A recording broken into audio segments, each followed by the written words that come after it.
The story begins inside a very tall corporate building, and in one of the offices, we see a tired-looking young man clicking away on his computer deep in thought. While at work, he ponders deeply about something strange that happened the day before and is pretty bothered because he has no idea what in the world it was or what it could have been. In a flashback, we get to see exactly what he's been thinking about. The previous night, he was having a light dinner when some kind of hologram popped up right in front of him out of nowhere. It startled him, but after staring at it for a few seconds, he realized that it was some kind of status window, which made him think that he was hallucinating or something. At first, he thought he was just seeing things, but even after a while, the status window didn't disappear, so his curiosity took over. On what appeared to be a shopping window, he noticed the option to purchase some canned tuna that cost 2 coins and clicked on it several times. However, nothing happened after multiple attempts, so it dawned on him that it didn't work because he didn't have any coins. Still puzzled by the whole thing, he also noticed another item in the options, which was a hammer for crushing zombie skulls. The weapon cost 5 coins. And it was a pretty strange thing to see since he had only ever seen a status window like it in Apocalypse webtoons. That's the idea that had popped up in his mind when it first happened, and even now in the office. That's exactly the same thing, making him unsettled. The protagonist finds it hard to believe, though, certain that he's not living in some kind of story from a novel. The mental argument goes on for him, making him wonder if he's starting to lose his mind from the exhaustion. Just then, Song is finally drawn out of his thoughts when his superior storms into the office yelling his name in annoyance. The furious man slams the door behind him and immediately starts beating the MC for spacing out yet again. At this point, Song is still in a daze, and it's only until the boss taps his hand that he finally regains consciousness completely. The man tells him to focus and immediately starts demanding answers for a job he passed to him the week before. Apparently, the MC didn't handle it properly, so now his boss is getting a call from the Hanbiel Trading Company. Just when it looks like the boss is about to go off like a bomb, Song explains that the Hanbiel Trading Company failed to prepare the documents properly, which required a re-examination to be conducted. Clearly, this isn't the first time the boss is behaving this way, because the MC doesn't look surprised at all. It turns out that this angry man has failed to get a promotion twice due to his own incompetence, and now he's here again, throwing another tantrum for everyone to see. As you can imagine, the man doesn't appreciate Song's tone, even though he didn't say anything wrong, so takes it personal, feeling that the MC is talking back to him rudely. Just when it looks like the situation is about to get out of hand, a lady calls out to the manager. The gorgeous woman offers him some kind of drink, telling him to calm down, and the moment he turns to look at her again, all the rage vanishes from his body. It's pretty obvious that he has a thing for this lady, Miss Son, so he immediately rushes over to her, assuring her that he's definitely going to let Song off the hook for her sake. All of a sudden, the manager starts to get all touchy with her, probably misinterpreting her intentions. He asks her out to dinner after work, suggesting that some grilled intestines and soju would be a nice meal to end the day. But the lady wasn't even thinking in that direction at all. She's starting to get visibly uncomfortable, especially since he says it would be a shame for her to go straight home when she's dressed so nicely. At this point, they're no longer on the same page, but she doesn't want to upset him, so she politely declines the invitation, explaining that she has other plans later. Thankfully, the manager doesn't get mad at her for it. He's just surprised, but since it can't be helped, he lets her off, suggesting that they grab a drink sometime later. The man leaves the office right after that, and the moment he's gone, both Song and Miss Sion sigh in relief. Clearly, they're already used to the manager's annoying behavior, and while some still don't know how to handle it, others have obviously mastered the art. Knowing how much trouble he was able to face, the MC thanks her for helping him out, and she just smiles softly in response. Later that day, it's time for Song's break, but he's so tired already that he just wants to go home. At the moment, he's taking a smoke outside to relax and recalling the scene from earlier.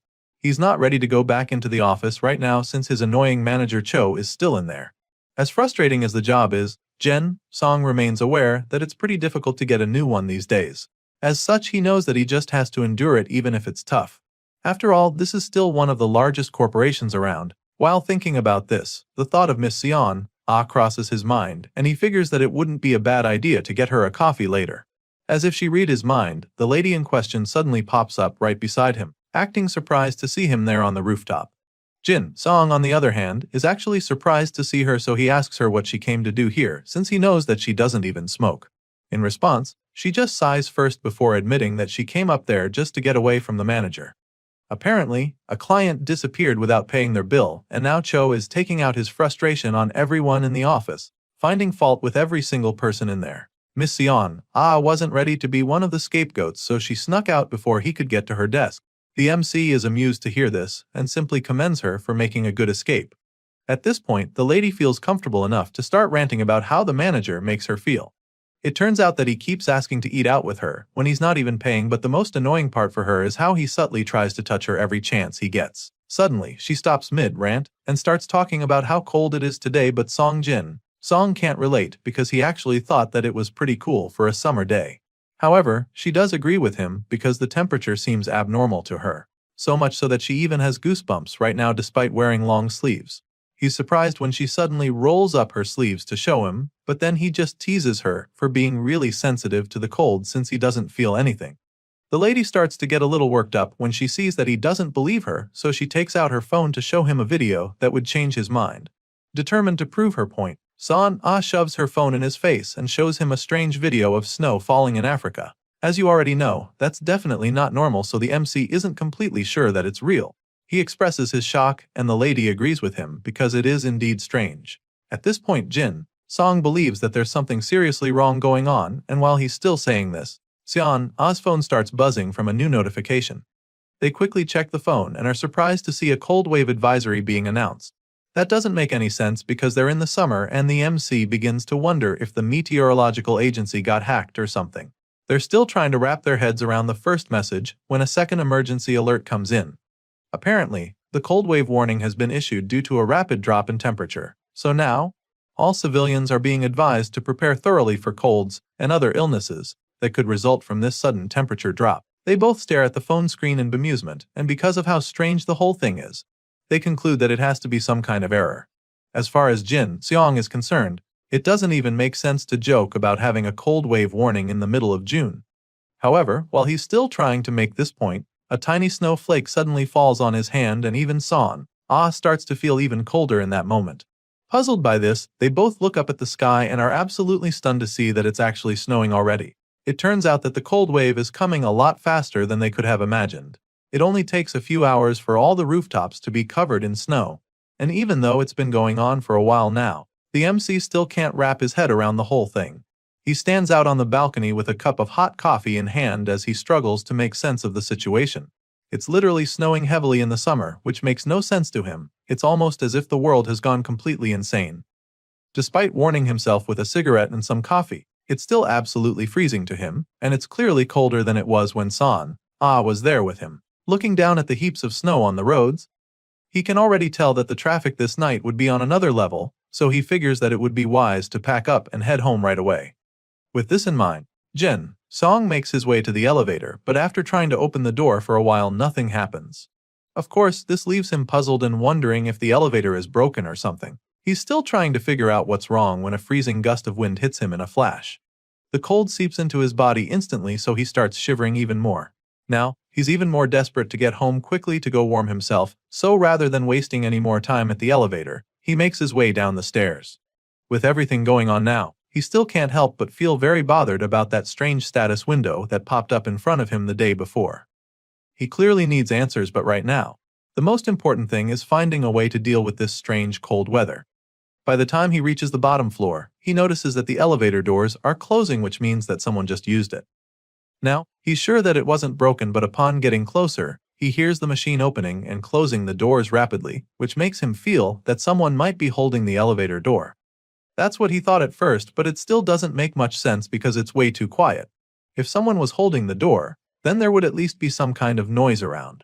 At this point, the most logical explanation is an elevator malfunction, but our MC is about to witness some even more strange stuff.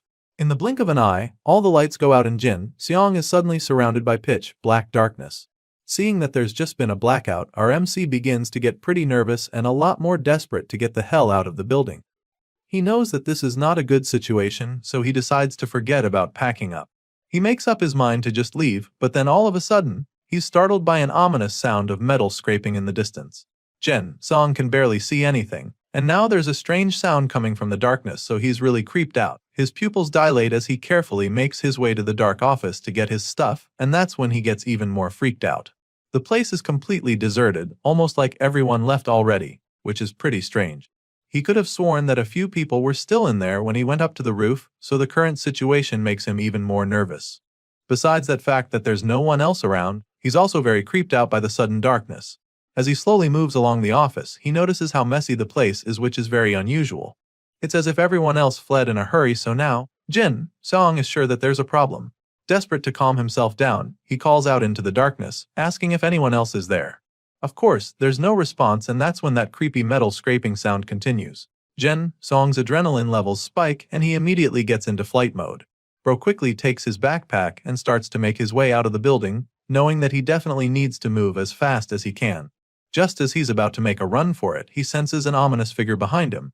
He can't see it yet, but there's a zombie-shaped shadow right behind him that's already sending chills running down his spine.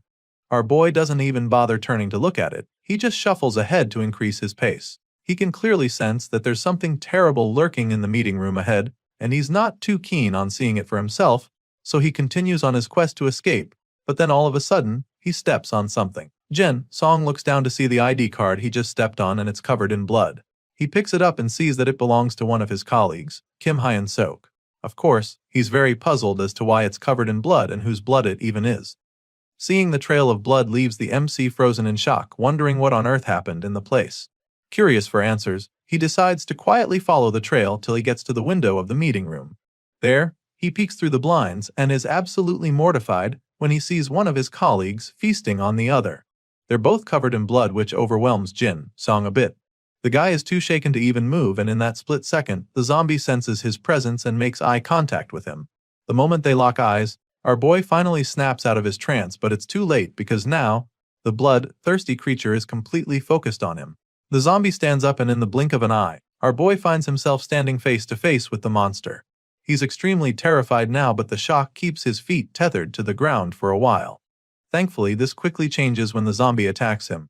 As soon as the creature charges at him, Jin Song turns on the jets and starts running for his life. At first, he didn't know exactly what was going on, but now that he's trying to escape death, it becomes pretty clear to him that this might actually be a real zombie. Bro realizes that he's not winning this race, so just as he enters the office, his eyes lock in one of the chairs. At this point, he decides to fight back by grabbing the office chair. With all the power he can muster, he lifts the chair and hurls it at the zombie. He's hopeful that this would at least slow the monster down, even if it doesn't kill it, and thankfully, it works. With the zombie now a little occupied with the pain, the MC slams the door before the zombie can get to him, and this seems to have bought him some time because the blood-thirsty monster bangs on the door for a few seconds before stopping.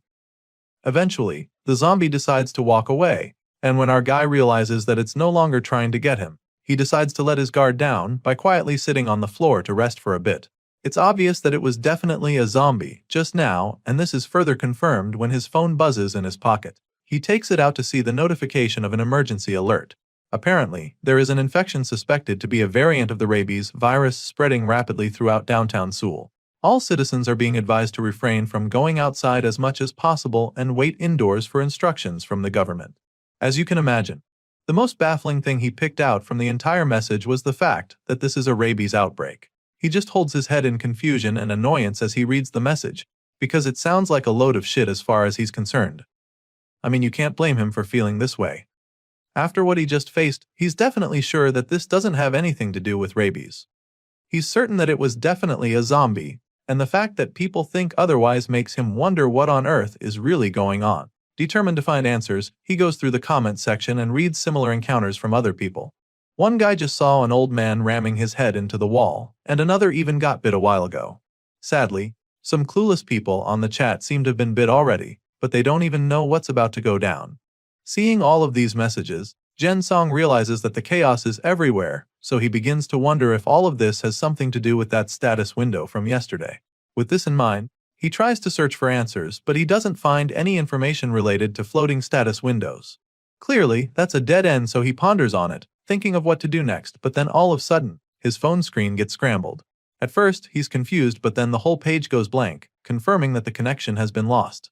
Once again, he starts to panic because he has no idea what he's supposed to do now that there's no signal. Jin Song is overwhelmed and tired of the whole situation, and to make matters worse, the chilling weather is still an issue. The MC is feeling extremely cold, and he's afraid that he's going to freeze to death before the zombies find him if things continue at this rate. At first, he curled up on the floor for a while, hoping it would help warm him up, but that didn't work, so now he needs a new plan to ensure that he doesn't turn into an ice cube or worse. Right now, his priority is to hold out somehow until a rescue team arrives or something. His phone's battery is at 83%, so he's confident that it could last him 2 days at least if he conserves it well enough. With this in mind, he turns on his flashlight and musters enough courage to climb back up the stairs. Once he's on the upper floor, he scans the area with his torch, but he doesn't see anyone. There's no sign of life around, so he figures that this is a good place to lay low for some time. Our boy already knows that he's going to be stuck in this place for the next couple hours or even days, and if that's the case, then he's going to need something to eat. He desperately wishes there were snacks somewhere in the office, or even some clothes he could use to warm himself up, and just like that, the search begins. He rummages through all the drawers he can access, and he's lucky enough to find a long-sleeve shirt tucked away in one of them. Now that he's gotten some better clothes, the next thing on his agenda is food, so the search continues, and after a while, he is delighted to discover a bag with food, water, and even a blanket in it. It's almost like it was placed there for him, and even though he doesn't know who the owner is, he's deeply grateful to them. Now that he's sorted those two problems out, he goes to the next thing on the list, which is a means of protection. He needs something to use as a weapon in case the zombies come for him, so starts looking and is once again lucky enough to find a golf bag with several clubs in it. Jin Song grins widely when he finds it in the closet because he never imagined that his annoying managing director would ever be of help to him. Our boy retrieves all the stuff he found and wraps himself in the blanket. Of course, he's relieved to have gotten them now, but he's not sure if it's going to be enough to help him survive the next 3 days. It's clear that the real problem is whether the rescue team can even arrive by then. He looks out the window as the snowstorm rages on and begins to worry again. The roads are completely overrun by hordes of zombies, and this blizzard is so bad that it won't be easy for a helicopter to come for a rescue. Right now, Jin Song is afraid that a week might even pass without anyone coming to save him. To make matters worse for him, it's getting even colder despite covering himself up with the blanket. He's shivering seriously, and it's only a matter of time before he chips his teeth with the way they're smashing against each other. Bro brings up the status window again and stares longingly at the page with the winter clothes there. He's desperate for them, but he can't afford it, and he has no idea how he can even get coins. His situation is looking pretty bleak right now, and he's truly afraid that he might not make it, so he just sits there in silence. Jin Song sits in the stairway waiting for help, but just when he thinks he's about to get a little peace, he hears footsteps approaching. Without any hesitation, he shoots up from the floor and grabs one of the golf clubs, determined to protect himself no matter what.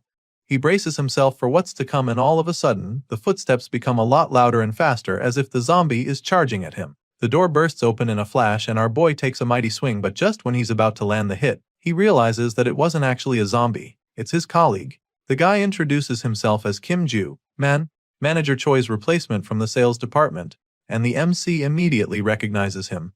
He's heard about how annoying the guy is, but right now is not the time you get into that. The two get back to hiding and Kim tells Jin Song where he's been.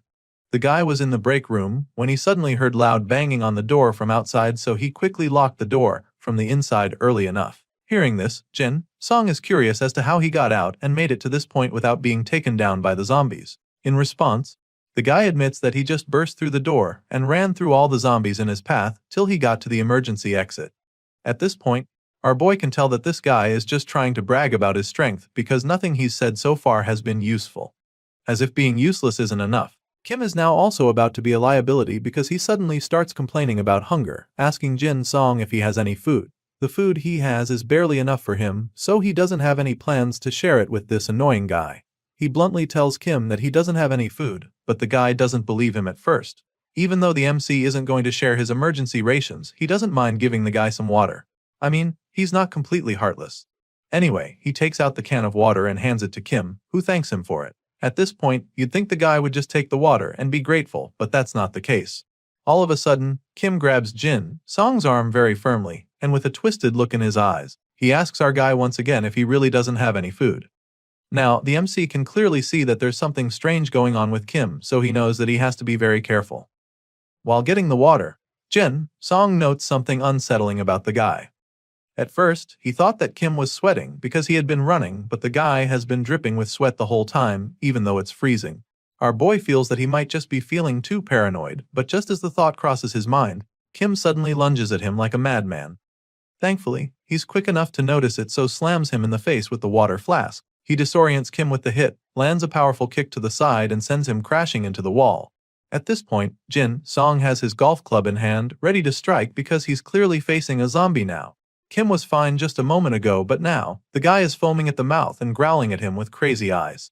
As much as our boy hates to have to do this, he also knows that he doesn't have much of a choice. If he doesn't take out the zombie, his own life will be in danger, so without any hesitation, he buries the golf club in the zombie's head.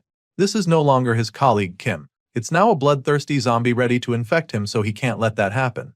Jin Song pummels the zombie until the whole place is covered in blood. He lands repeated blows to the head till it stops moving. At this point, it's clearly dead, so he can finally take a breather.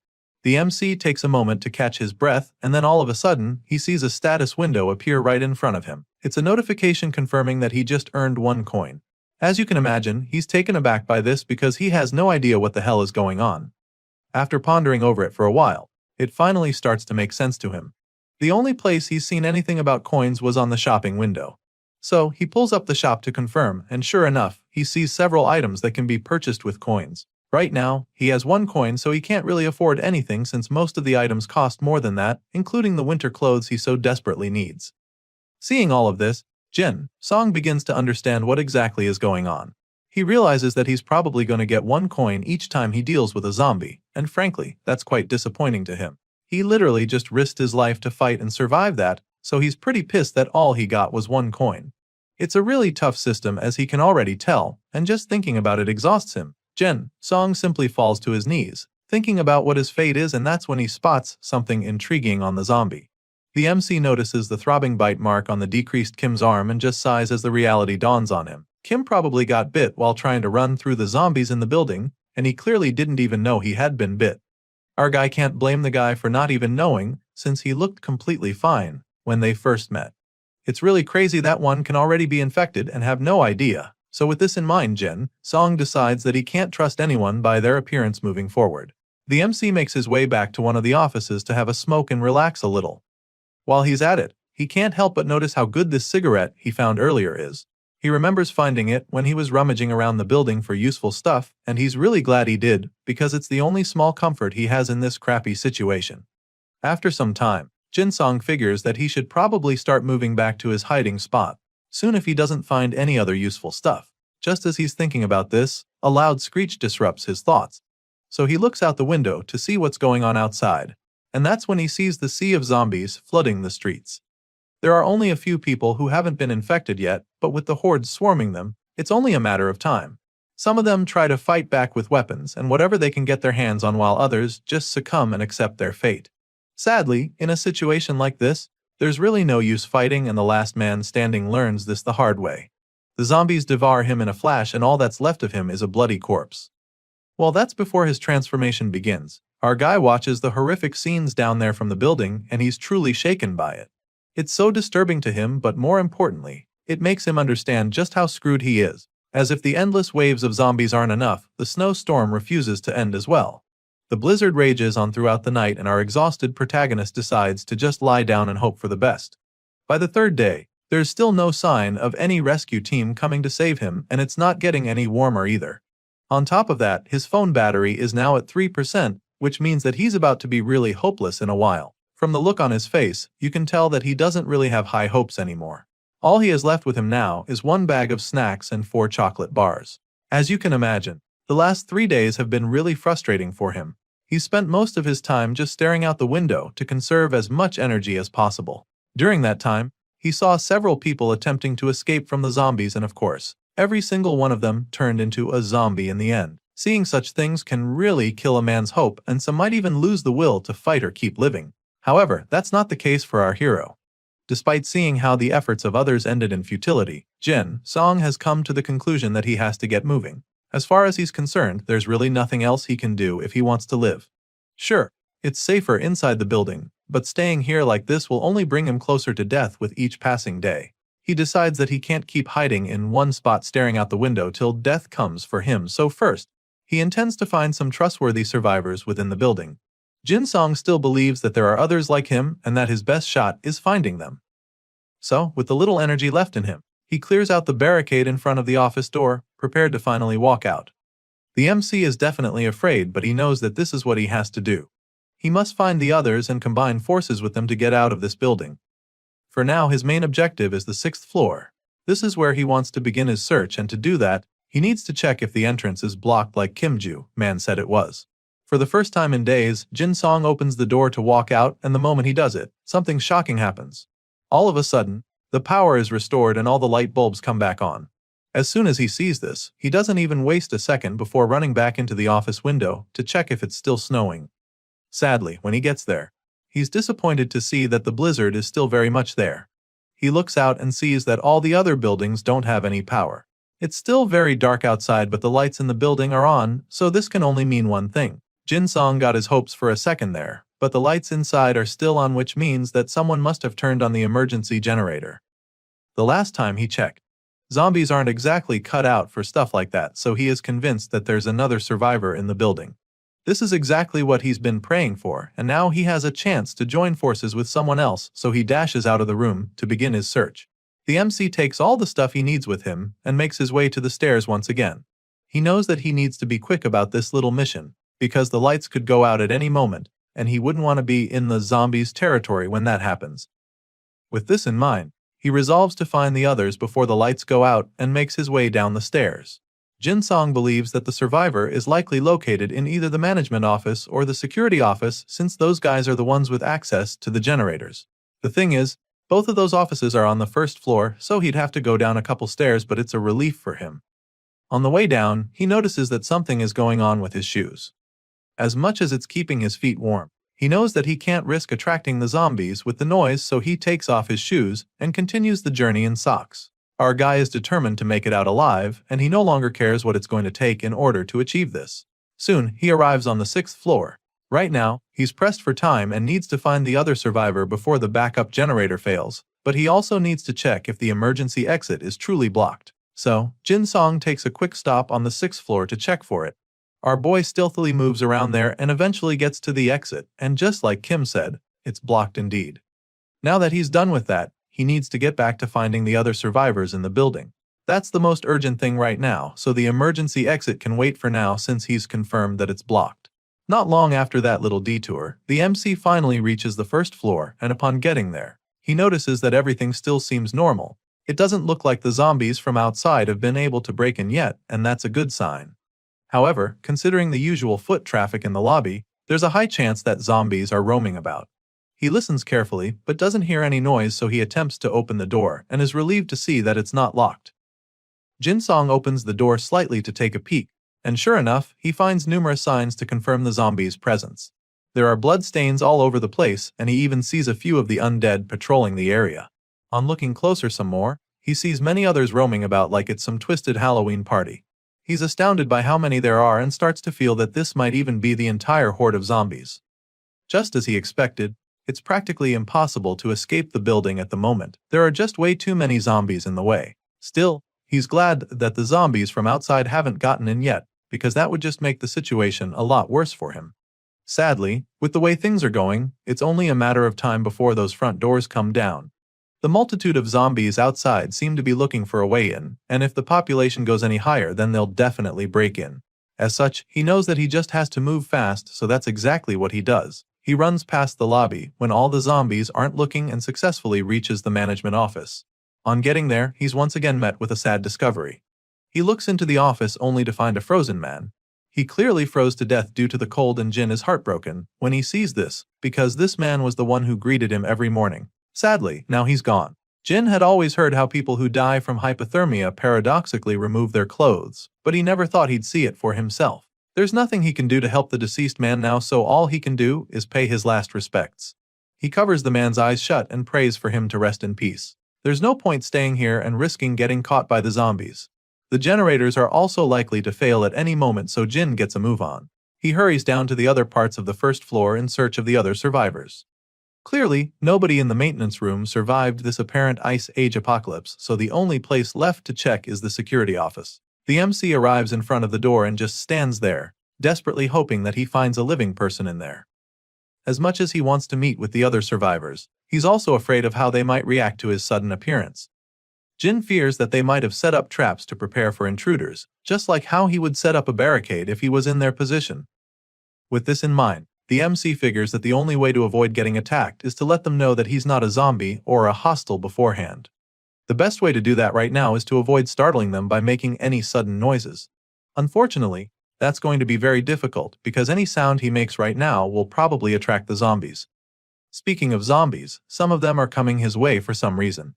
They mindlessly stagger in his direction, making him a lot more nervous. He needs to think fast if he wants to survive this because these creatures aren't exactly easy to defeat. He knows this all too well since he's spent the last 3 days watching them devour civilians like him who tried to be brave. They might have terrible eyesight, but their sense of hearing is extremely sharp, so he has to be very careful. Our guy starts knocking on the door as quietly as he can, hoping that the survivor in there would recognize that he's human and let him in. But that might not work. And on top of that, the low knocking sounds seem to be attracting the zombies to him. Jin starts sweating a lot and eventually decides to take the risk. He can't wait for those inside to open the door anymore, because he's literally a sitting duck out here. Now, he's made his presence known, so he musters all the courage he can to open the door, hoping that he doesn't get attacked by those inside. So, he slowly reaches for the door and opens it as quietly as he can, but he's suddenly met with a big shock when he does this. Jin Song sighs nervously after knocking a few times on the door. Right now, he's not sure what to expect, but he's hoping that everything will be fine if he just opens the door carefully. With this in mind, he slowly opens the door and in the blink of an eye, he's met with a surprise attack. Apparently, the person inside has been waiting for him to make a move. The man tries to hit the main character with a stick, but our guy is quick enough to block the attack with his golf club. On one hand, he just managed to avoid taking a blow to the face, but on the other hand, the noise created by the impact is so loud that it draws the attention of the zombies lurking around. At this point, both Jin and the other survivor are nervous and terrified because they know just how sensitive the creatures are to sound.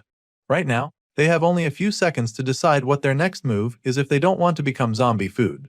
So, in that split second, the survivor decides not to throw Jin under the bus. Rather than pushing him back out for the monsters to devour, the man drags our guy into the room and locks the door behind him. All of this happens so fast that Jin Song gets pretty confused for a second. After locking the door, the man turns to the MC with an inquisitive look in his eyes. For a few seconds, neither of them say anything. They just stare at each other with their guards up, mentally prepared for anything that happens. Jin finally interrupts the heated staring contest by asking the man with the stick if he's still human, which he confirms before asking the MC the same question. Our protagonist reveals that he's also human, but the other guy doesn't seem to be convinced yet. He still doesn't believe Jin, and you can't blame him for being this skeptical. Seeing this, Jin tries to explain and make the guy understand that they're on the same side. He reveals that he came all this way since the emergency generator suddenly came on because he thought that there might be another survivor. He attempts to go closer, but the N refuses to let his guard down. At this point, Song finally introduces himself as the assistant manager from Sales Team 2, hoping that this would ring a bell. He even shows the man his ID card as proof, but deep down, he's not even sure he can trust the guy. Sure, he's finally found another survivor, but what if the man is infected just like Kim Joo-man? Anyway, after seeing the ID card, the other guy calms down a little and equally introduces himself. Apparently, this is Choi Jae-sung, the development team assistant manager. At the moment, Choi is still covering himself with a big blanket, which is most likely because of the cold weather, but Song can't help but find this suspicious. If Choi wanted to, he could easily hide his own zombie bite by covering it with the blanket. Sure, this is a possibility, but the MC also notices that Choi isn't sweating like Kim Joo-man was. In fact, he looks cold. The man looks pretty chill and well-fed, which makes Song wonder if the guy stopped by the break room at some point, especially since there's a full bag pack sitting in the corner. All those who were infected by the zombies showed an abnormal level of hunger. So, the fact that Choi has enough reason to control himself means that he actually isn't infected. With this in mind, Jin Song concludes that this guy is safe to be around, so he lowers his golf club and attempts to talk to the man. But of course, that's not exactly going to be easy since Choi still doesn't trust him enough for that. He tries to move closer, but the man uses his stick to create some distance between them. Apparently, Choi noticed him looking at the bag and thinks that Jim Seong is trying to steal it. Choi Jae-sung points the stick at our guy while shielding his bag, and Jin realizes that he might have made things worse. Obviously, he wasn't interested in the bag, but Choi is way too paranoid to realize this, so now, the MC needs to figure out a way to fix this. Things could get really bad from here if he doesn't lighten the mood right now. He can't make Choi trust him completely in a heartbeat, but the easiest way to show that he isn't a threat is to put his weapon away, so he slowly returns the gold club to the bag, hoping that would work. He lifts his hands in surrender. thinking this would calm Choi down, but the man keeps staring at him with the same look in his eyes. At this point, our guy isn't sure what to try anymore because he actually thought this move would be enough. Just then, an idea pops up in his mind. Whenever things got difficult at work, they used to smoke together to take the edge off, and knowing how stressed out Choi must be after being cooped up in here for days, he contemplates offering the guy a cigarette. With this in mind, he slowly reaches into his pocket to get it out, and of course, Choi finds this very suspicious. The guy watches his movements closely, ready to swing the stick if Song tries anything funny. Thankfully, it doesn't get to that because the MC suddenly reveals the pack of cigarettes in his hand and stretches it out for Choi to take, asking if he'd like a smoke. As you can imagine, the man is still pretty reluctant to let his guard down, but the offer is just way too tempting for him to pass up, so he eventually lowers his stick. Just like that, the atmosphere becomes less tense as Choi calms down and asks if he can have one of the cigarettes. A few moments later, we see that the two young men are now looking like they weren't ready to pummel one another before. From the look on Choi's face, you can tell that he really needed that smoke. He moans in delight, admitting that he finally feels alive again, while Song just laughs in response, because he knows the feeling. Song admits that he knows exactly how Choi feels, and claims that this is one of the few comforts they have in this crazy situation they've found themselves. He makes this confession, but Choi doesn't say anything, which leads to an awkward silence for a few seconds. At this point, our guy starts to feel pretty nervous and then admits that the reason cigarettes are his comfort is because he's only eaten half a chocolate bar all this whole. Hearing this, Choi decides to loosen up a bit and share some of his food with our guy. Choi suddenly starts opening his bag and Song is stunned when he takes a peek. The bag is really full, which makes him conclude that Choi must have gotten that much from the break room. As far as he's concerned, that's the only explanation, and while he's still pondering on it, Choi brings out a pack of raw noodles. He breaks it in two and gives one piece to our protagonist. Of course, in their current situation, there's really no other choice but to eat whatever is available, so Song gladly takes the noodles from him and starts munching on it. He thanks Choi and becomes really curious about something. Choi said that he was from the development team, so the fact that he got here means that he probably cleared out all the food on the entire second floor. In response, the guy in glasses confirms this, explaining that it's no longer necessary to put food in refrigerators, and our guy completely agrees with him. These two new friends enjoy their uncooked food together, and after some time, Song asks Choi what the situation is like on the second floor. Sadly, the guy reveals that it's not good at all. At first, Choi was trapped in the break room with a colleague. Back then, it was just the two of them, so they split the food in two to manage their resources. However, the other guy kept insisting that they had to keep moving.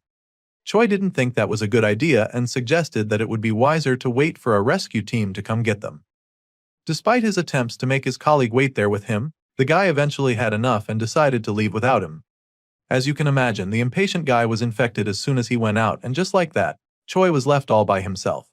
After hearing this story, the MC suggests that there are probably quite a few zombies on the second floor since he passed there on his way down, and Choi confirms this, claiming that he counted at least 4 of the undead himself. Clearly, Choi also has no choice but to come out since his battery was about to die completely. As such, he was forced to come across the bloodthirsty zombies on his way down, and this makes our guy wonder how he got out without being infected. In response, Choi reveals that he drew their attention by throwing something in the opposite direction. So, whenever they were distracted, he simply took the opportunity to crawl out of their reach. Song is quite impressed with the story, admitting how amazing it is that he escaped safely from 4 zombies. Choi just laughs nervously as he thanks our guy for the compliment. Judging by everything he just heard, Song is convinced that Choi was the one who turned on the emergency generator, so he asks just to be sure, and the assistant manager confirms his guess. The MC looks over at the power strip in the corner with several chargers plugged in and figures that it's the reason Choi risked his life to go turn on the generator.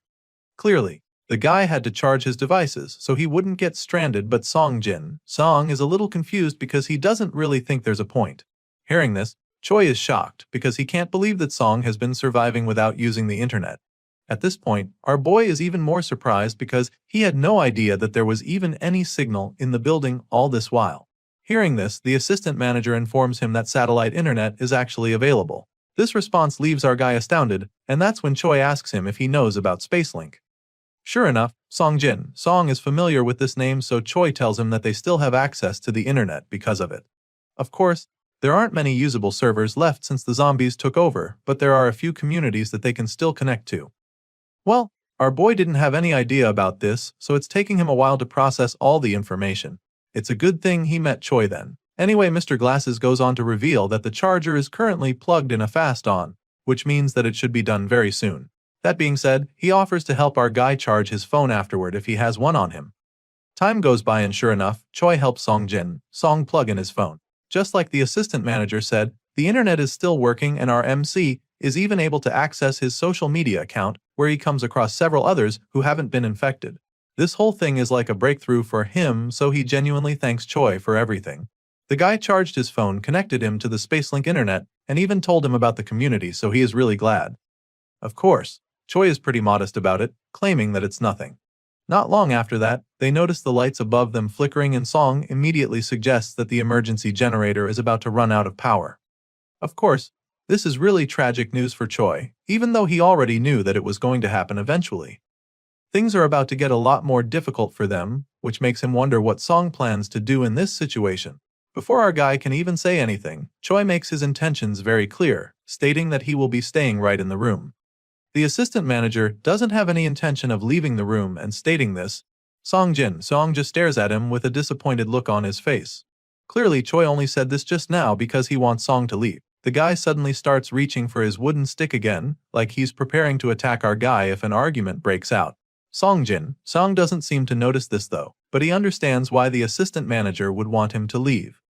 The MC knows that he's probably just a burden considering Choi's current disposition.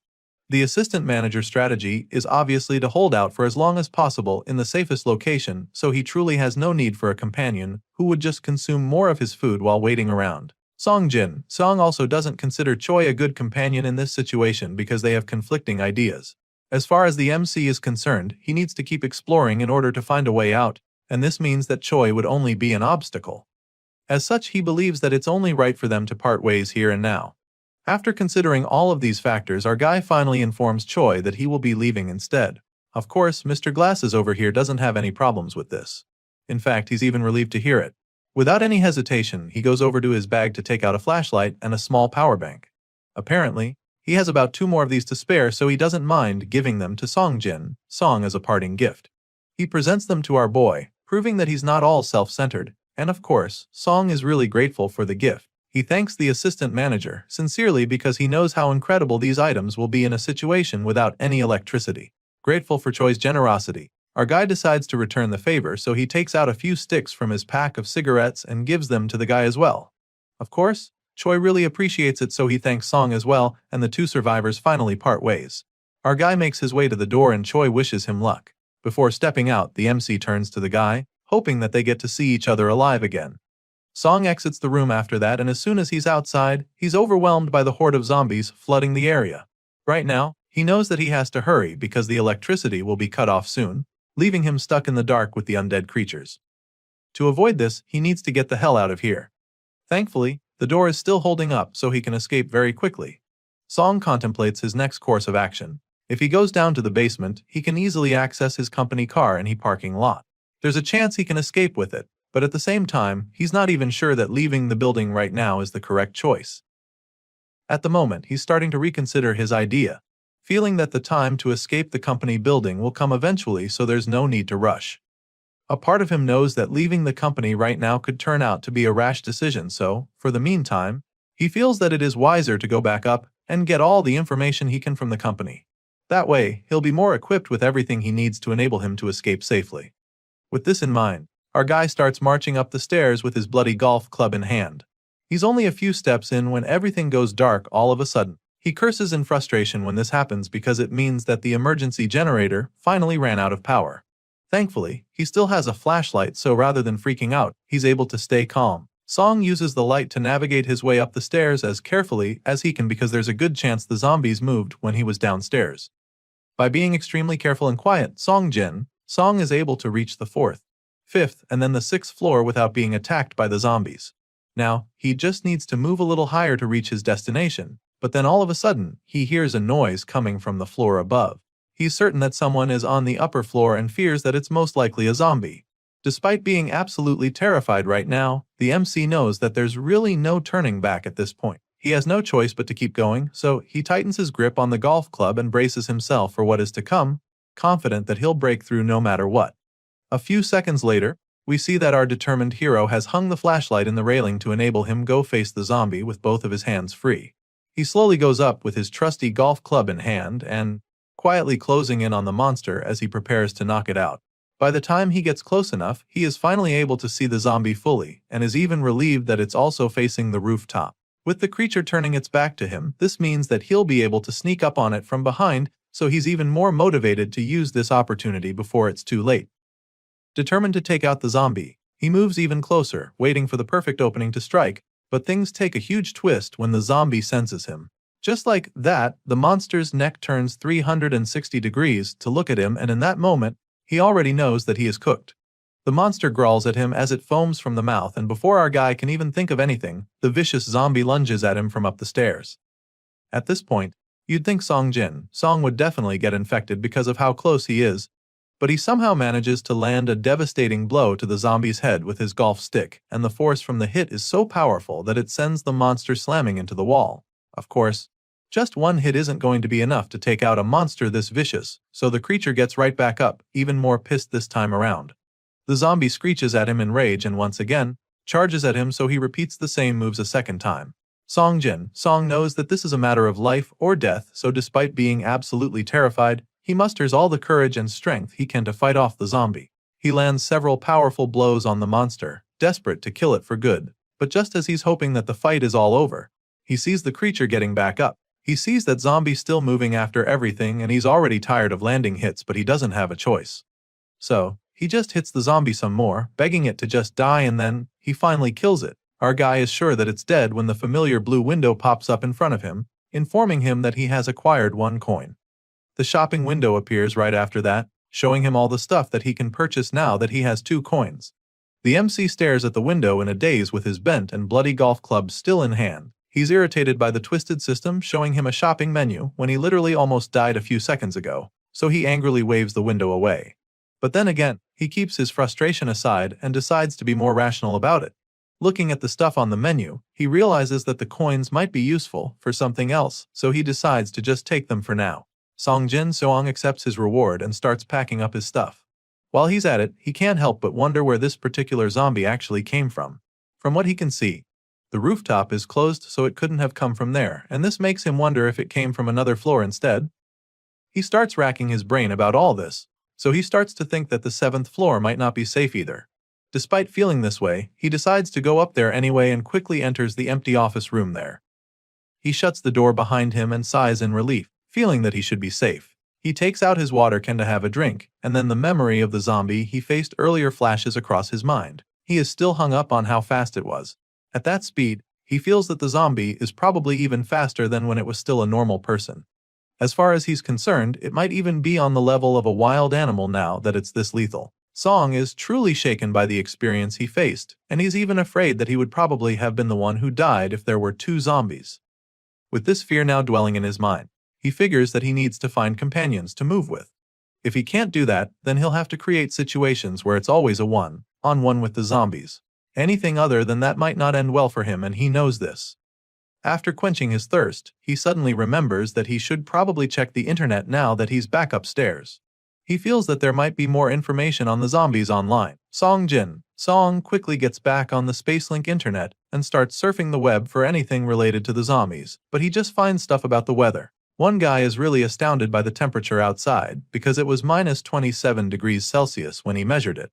Another person from Gangwon province also had a crazy experience with the temperature, claiming that the water froze when he left the tap running. You'd think the last one would be useful information, but it's just still another message from someone talking about how their relatives got infected by a zombie. After scrolling for a while, Song simply gives up because there's really no useful info about the zombies. So, he goes over what he already knows about them. The creatures are sensitive to sound and have somewhat poor sight and smell. They also keep moving until their head is destroyed. And the most obvious fact, if you're bitten by a zombie, then you become one as well.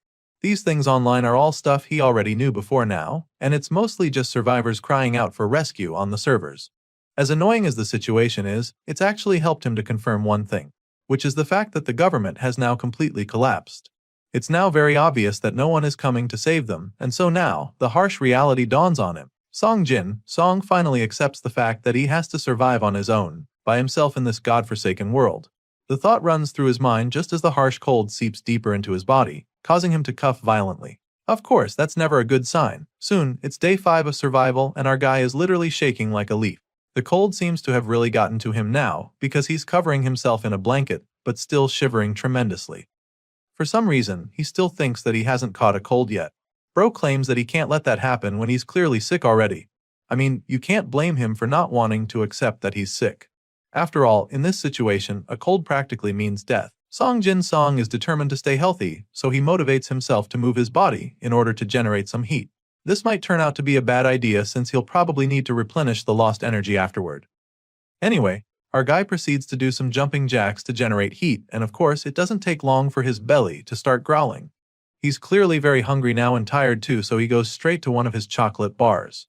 Normally, he would have eaten only half, but right now, his body needs the calories, so he throws conservation out the window and eats the whole thing.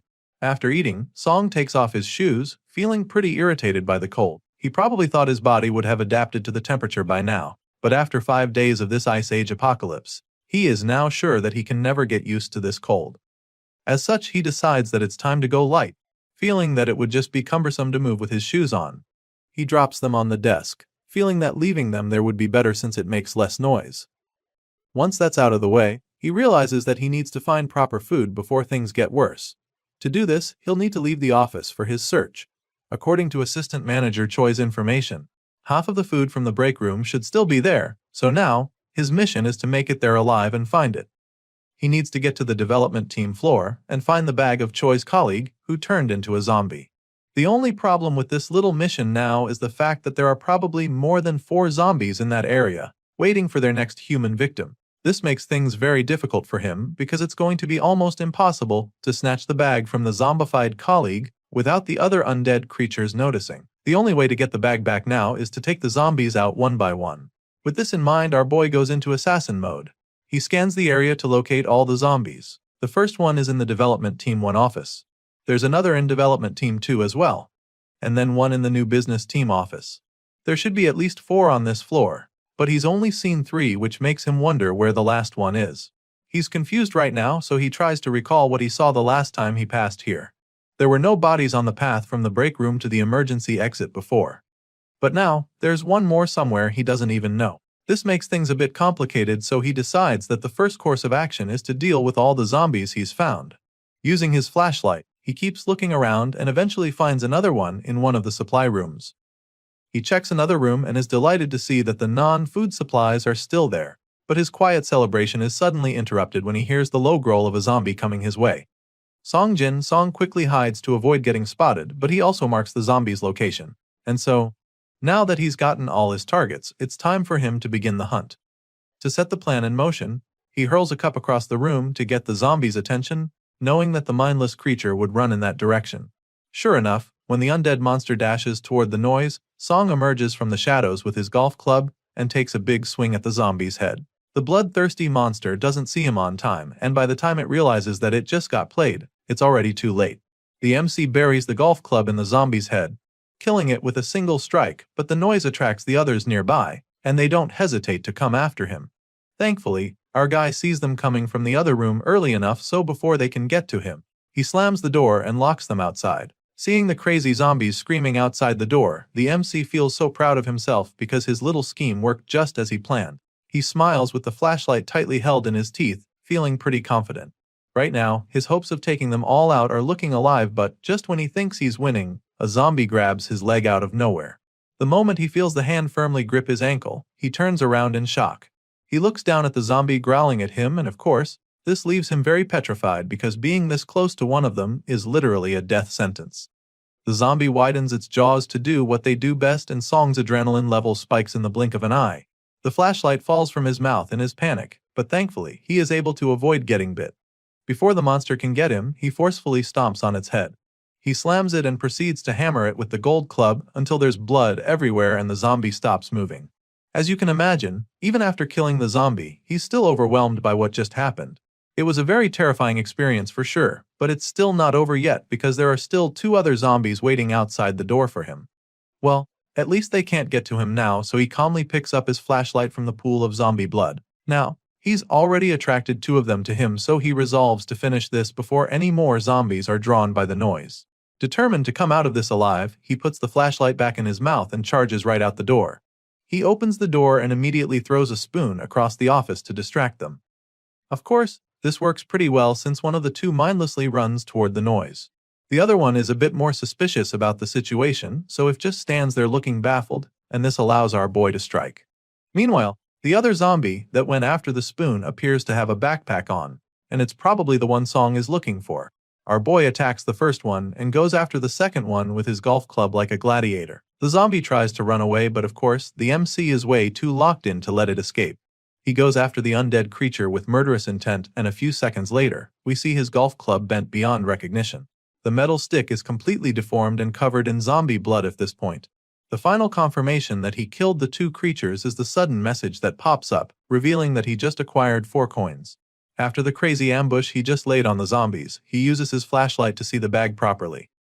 He almost died while taking them on, but it wasn't for nothing because now he's finally gotten the bag of food he came for. He inspects the dead zombie with the backpack, and that's when he sees how deformed his golf club is now. Looking at it, he can immediately see that he won't be able to use it anymore. It's time to let it go. Song quickly unstraps the backpack and takes it off the zombie corpse. He puts on the bag and is delighted by how heavy it is because that just means there's a lot of food in there. Before leaving, it dawns on him that he no longer has a weapon to protect himself. Going back down to other floors without a weapon would be pretty risky, but he doesn't have a choice, so he figures that it's better to just move quickly. But then again, now that he's cleared this area, he thinks that it might not be a bad idea to search the place some more for something that could be useful to him. Since he's still there, he decides to take a look around. Assistant Manager Choi said that his colleague hid in the break room, which means that the 2 of them probably didn't get a chance to search anywhere else while they were on this floor. Well, our boy has managed to make the place safer for exploring, so that's exactly what he does. He looks around the place, and it doesn't take him long to find some interesting stuff. He finds a pretty good haul, and he's impressed. Just from the desks in Development Team 1, he found a power bank and even nutritional supplements, so he's feeling really lucky. Things are looking really good right now, so he feels that it would be good to also search Development Team 2 as well. On his way there, he suddenly hears something that catches his attention. It definitely sounds like a zombie, so he begins to panic since he doesn't have a weapon on him anymore. This might turn into a big problem for him if he's not careful, so he quietly jogs in the opposite direction. If he runs into the zombie right now, then he'll be done for, so he decides to go back. There's no point risking his life in search of another good haul. A few moments later, we see that Song has found somewhere safe to check out what's in the bag. It's pretty safe now, so he's finally starting to calm down. He laughs in excitement as he hugs the bag tightly. He never imagined that he'd end up feeling safe at the office, especially in a situation like this. After being all ceremonial about his find, he finally decides to open up the bag to see what exactly he brought back from the zombie. Song takes out 3 bags of chips, along with 2 boxes of Choco Pies. There's a ton of cookies and 5 cup ramens. He also finds a can of cola inside, which takes his excitement to another level. In this Ice Age apocalypse, what he's got in his hands right now is practically a treasure. With his conservative skills, this should be enough for at least a month. As long as water is available with these supplies, Song believes that he can survive for a month without much trouble. Our guy leans back with a look of satisfaction on his face, convinced that this stash was definitely worth risking his life for. Unfortunately, just when he's finally about to feel good for the first time in days, the familiar chills rush back into his body. He starts shivering all over again now that the excitement has died down. His socks are soaked in blood and sweat, which means that his wet feet are making it even colder for him. He doesn't even know how to handle his current predicament. He feels like he should wash up a little to get the blood off. So he takes off his socks and starts washing his feet with ice water. Of course, the moment the water touches his feet, the cold shocks him. It's way too cold and he can't even believe that he's doing this. He never imagined that he would be washing his feet with ice water in his life. After washing off most of the blood, he suddenly comes across something horrifying. It's a wound, and for some reason, it resembles a bite mark way too much. He's shocked because he doesn't remember getting injured during his encounter with the zombies earlier. Song's eyes widen in horror as he thinks back to the time the zombie grabbed his legs. He's starting to think that he might have gotten scratched by it then, because he's certain that he didn't get bitten. From what he knows about these undead creatures, he definitely has to be bitten to become a zombie. He takes out his phone to confirm what he saw online, and sure enough, he comes across the post from a person who was scratched and wasn't infected even after several days. The MC is so excited when he reads this message because it means that he's still safe. The guy is so relieved now because it definitely wouldn't have been easy to deal with the fact that he'll soon be turned into a zombie. Now, he's done washing his feet, so he goes to dry them with his blanket. After cleaning his legs, he can finally see how serious the wound is. Once again, his legs start shivering from the cold and he begins to get worried. At this rate, he's afraid that this wound will lead to frostbite. On top of that, his toes are exposed, and if that continues, he'll be in some serious trouble. He knows that he needs to warm his foot up somehow, so he finally decides to visit that strange shop that's been popping up. He opens the shopping window in search of something to help him get warm, and like always, he's reminded of his balance. The floating window informs him that he possesses 6 coins now and shows him all the necessary items he can purchase with them. He vividly remembers seeing winter clothes on the shopping window, so he immediately starts scrolling to find them. It doesn't take too long for him to get there. Thankfully, they're still there, and they also seem affordable. The winter jacket and pants would set him back 3 of his coins. The winter boots just next to them cost 3 coins as well. This is also the same price for the winter gloves and the winter hat. Everything on this page costs 3 coins each, which makes things pretty dicey for him. He obviously can't afford all of them, so he'll have to choose carefully and get the items he needs the most. He curses in frustration when he sees these prices, claiming that the creator of the system must be really cheap to sell these items separately. I mean, they're all supposed to come as a package, so you can't blame him for being pissed. Besides that, the pricing doesn't even make any sense to him because boots, gloves, and a hat are all smaller than the clothes. As far as he's concerned, they should not cost the same number of coins. He grumbles about the situation for a while but quickly reminds himself that complaining won't change anything. He needs to make a choice right away, so he does just that. Song Jin Song clicks on the winter boots since that's the most pressing item right now. Without them, his toes would probably be falling off in a few days. Our guy is taken aback when the big winter boots suddenly appear right in front of him in a flash. He finds it strange that the shoes really appeared because it's almost like magic. He holds them up to confirm that they're actually real, and he's even more surprised by the fact that they're his size. He was actually worried that the boots might be too big or too small for him, but somehow, they're just the perfect fit for him. He's still trying them on at this point, and the whole thing just makes him wonder if this means that everything he buys on the shopping window will come out customized for him. After wearing the comfy winter boots, his feet are feeling a lot better, but he knows that it's not enough.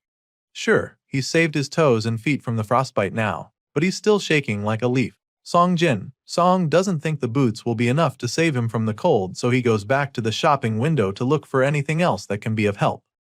Determined to heal his wound, fight the cold, and also manage his coins, this stranded office worker scrolls endlessly through the shopping window in search of the perfect item. Sadly, after searching for a while, he still doesn't find what he's looking for, and this leaves him a little frustrated. Just when it looks like he's not going to have any luck, his eyes widen all of a sudden. His gaze locks in on a particular item that we can't see yet. It seems to be that he's finally found what he's been searching for, because he does even think twice before clicking the button to buy it. He purchases this mystery item in a flash and 1 coin is deducted from his balance. Well, we still can't see what Song just acquired, but what we do know is that it's definitely something useful. Remember that mystery item that Song purchased without a second thought?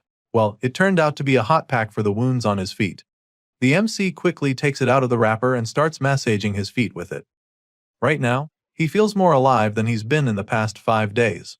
Well, it actually makes a lot of sense since this is pretty much the most relief he's felt since the apocalypse started. Sure, buying a single hot pack with 1 precious coin was pretty expensive, but this young man doesn't mind at all. He rubs the hot pack all over his feet, and the soothing feeling pretty much intoxicates him for a second. The hot pack wasn't cheap, but it was definitely worth it for him because he finally feels like he can live in these unbearable conditions. Soon it's day 7 of survival in this ice age apocalypse, and tragedy strikes.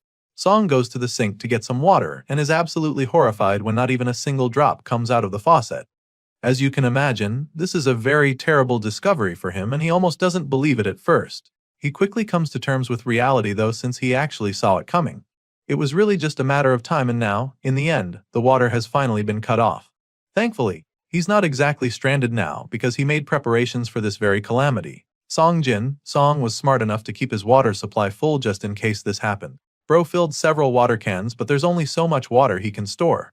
Despite his best efforts, he was only able to gather about 2 liters of water, which is definitely underwhelming for someone in his situation.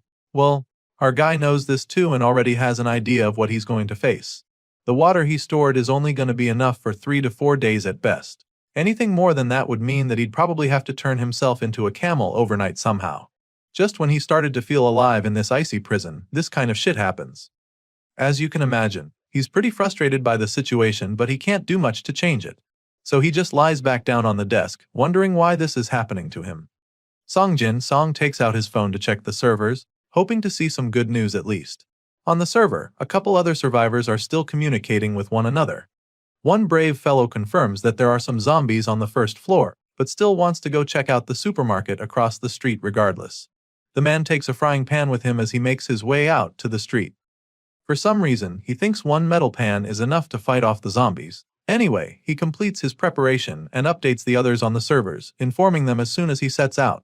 Song is one of the anonymous members of the chat.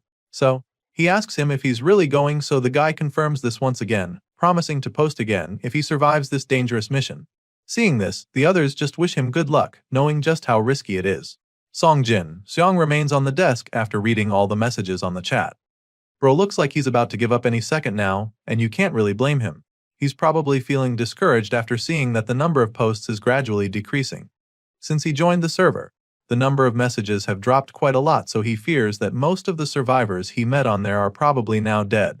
It's a really harsh reality, but he knows that he just has to face it because he can barely see any signs of survivors out the window anymore. Before, he'd at least see a few civilians running around in attempts to evade the zombies, but now, all he can see are the mindless creatures roaming the streets. At this rate, he's afraid that he'll be the last human in the city in a couple of days. This thought lingers in his mind, but at the same time, he forces himself to be positive. Song refuses to think about the worst of his situation, feeling that there might just be many survivors like him in places that he doesn't know about. After all, nobody on the outside knew that he'd been trapped in the company building until he joined the server using the Spacelink internet. The next day, which is the 8th day of him being stuck in this Ice Age apocalypse, Song checks his phone again for updates. He finds 7 new notifications on the server, so he reads through all of them. The anonymous member from the previous day, who was talking to the brave guy, is starting to freak out now. It's been a day since the man set out to go to the supermarket, but he still hasn't posted anything, so it's starting to look like he didn't make it. The zombies probably got him, so when Song sees these messages, he finds it very difficult to remain positive. He had a little hope that the man would actually survive, but the mission proved as difficult as he thought. And now, he's completely certain that there's no way to survive out on the streets. Sure, he still has food and water that can last a couple more days, but he knows that he can't just wait here like this. When the time comes to leave this place, going out alone would mean death, so once again, he makes up his mind to go out and find another survivor. Our guy knows that he needs to get an ally as soon as possible, no matter what it takes. However, there's one glaring problem with this plan, which is the fact that our guy still doesn't have a weapon. He needs a good one if he's going to start wandering around the company building. Song looks over at the golf bag he found several days ago and quickly confirms that there's only one decent golf club left in it. He takes it out to have a look, and after inspecting it, he realizes that it's less durable than he thought. It might look pretty solid now, but it becomes useless after taking down 3 or 4 zombies. Obviously, there's a very good chance that he'll come across way more zombies than that if he truly sets out on his mission again. This means that he'll need something more durable to protect himself with if he wants to survive. And so, he opens that shopping window earlier to see what might be of use to him there. The first weapon he sees is the hammer for crushing zombie skulls. It looks pretty cool, with a spiked end that's pretty menacing, but there's one major problem with this weapon, which is the fact that it's too expensive for our guy. Right now, Song can't afford the hammer because it costs 5 coins to get, and he's already down to his last 2. After taking a good look at the weapon again, our guy admits that it actually looks really good. However, this doesn't make him think it's worth it.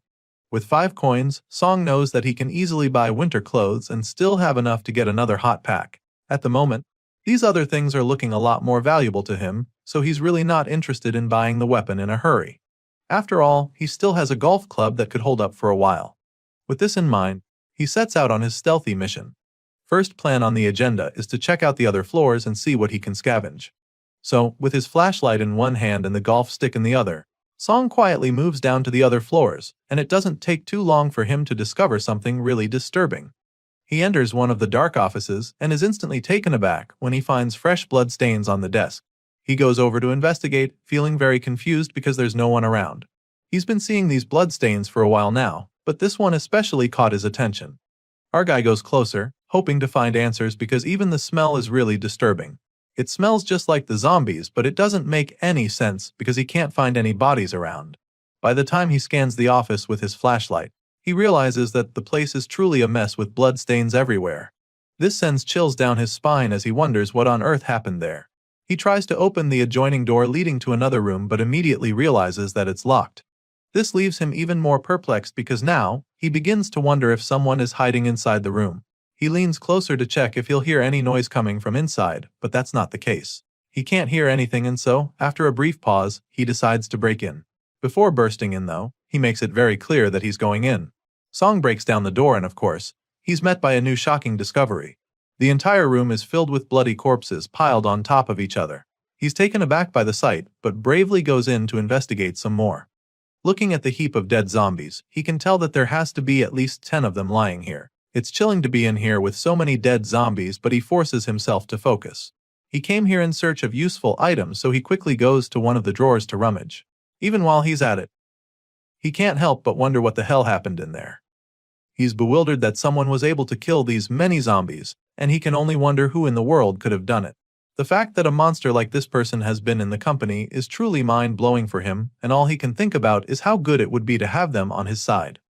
As far as he's concerned, he wouldn't have to worry about a thing if this zombie slayer became his ally. After check in the cupboards, he doesn't find anything useful, so he prepares to get out of the room. He wouldn't want to be caught off guard by the other active zombies. Song remembers seeing signs that the other offices were searched too, so he feels that this place might already have been swept by whoever killed the zombies. He begins to panic a little when this thought crosses his mind, because if that's truly this case then this whole place has most likely been cleared out already. As such, he just gives up on searching. Convinced that there's no way anything useful would be left in there for him, he sighs in defeat, feeling that all his efforts were simply futile. Sure enough, there's really nothing in any of the compartments, and this just leaves him wondering one thing. Who was it to have taken things so thoroughly? He finds it hard to believe that only one person could have done this, so he feels that it could even have been several others. And so, he begins to wonder if they're even still in the building after seeing how they cleared out the whole place.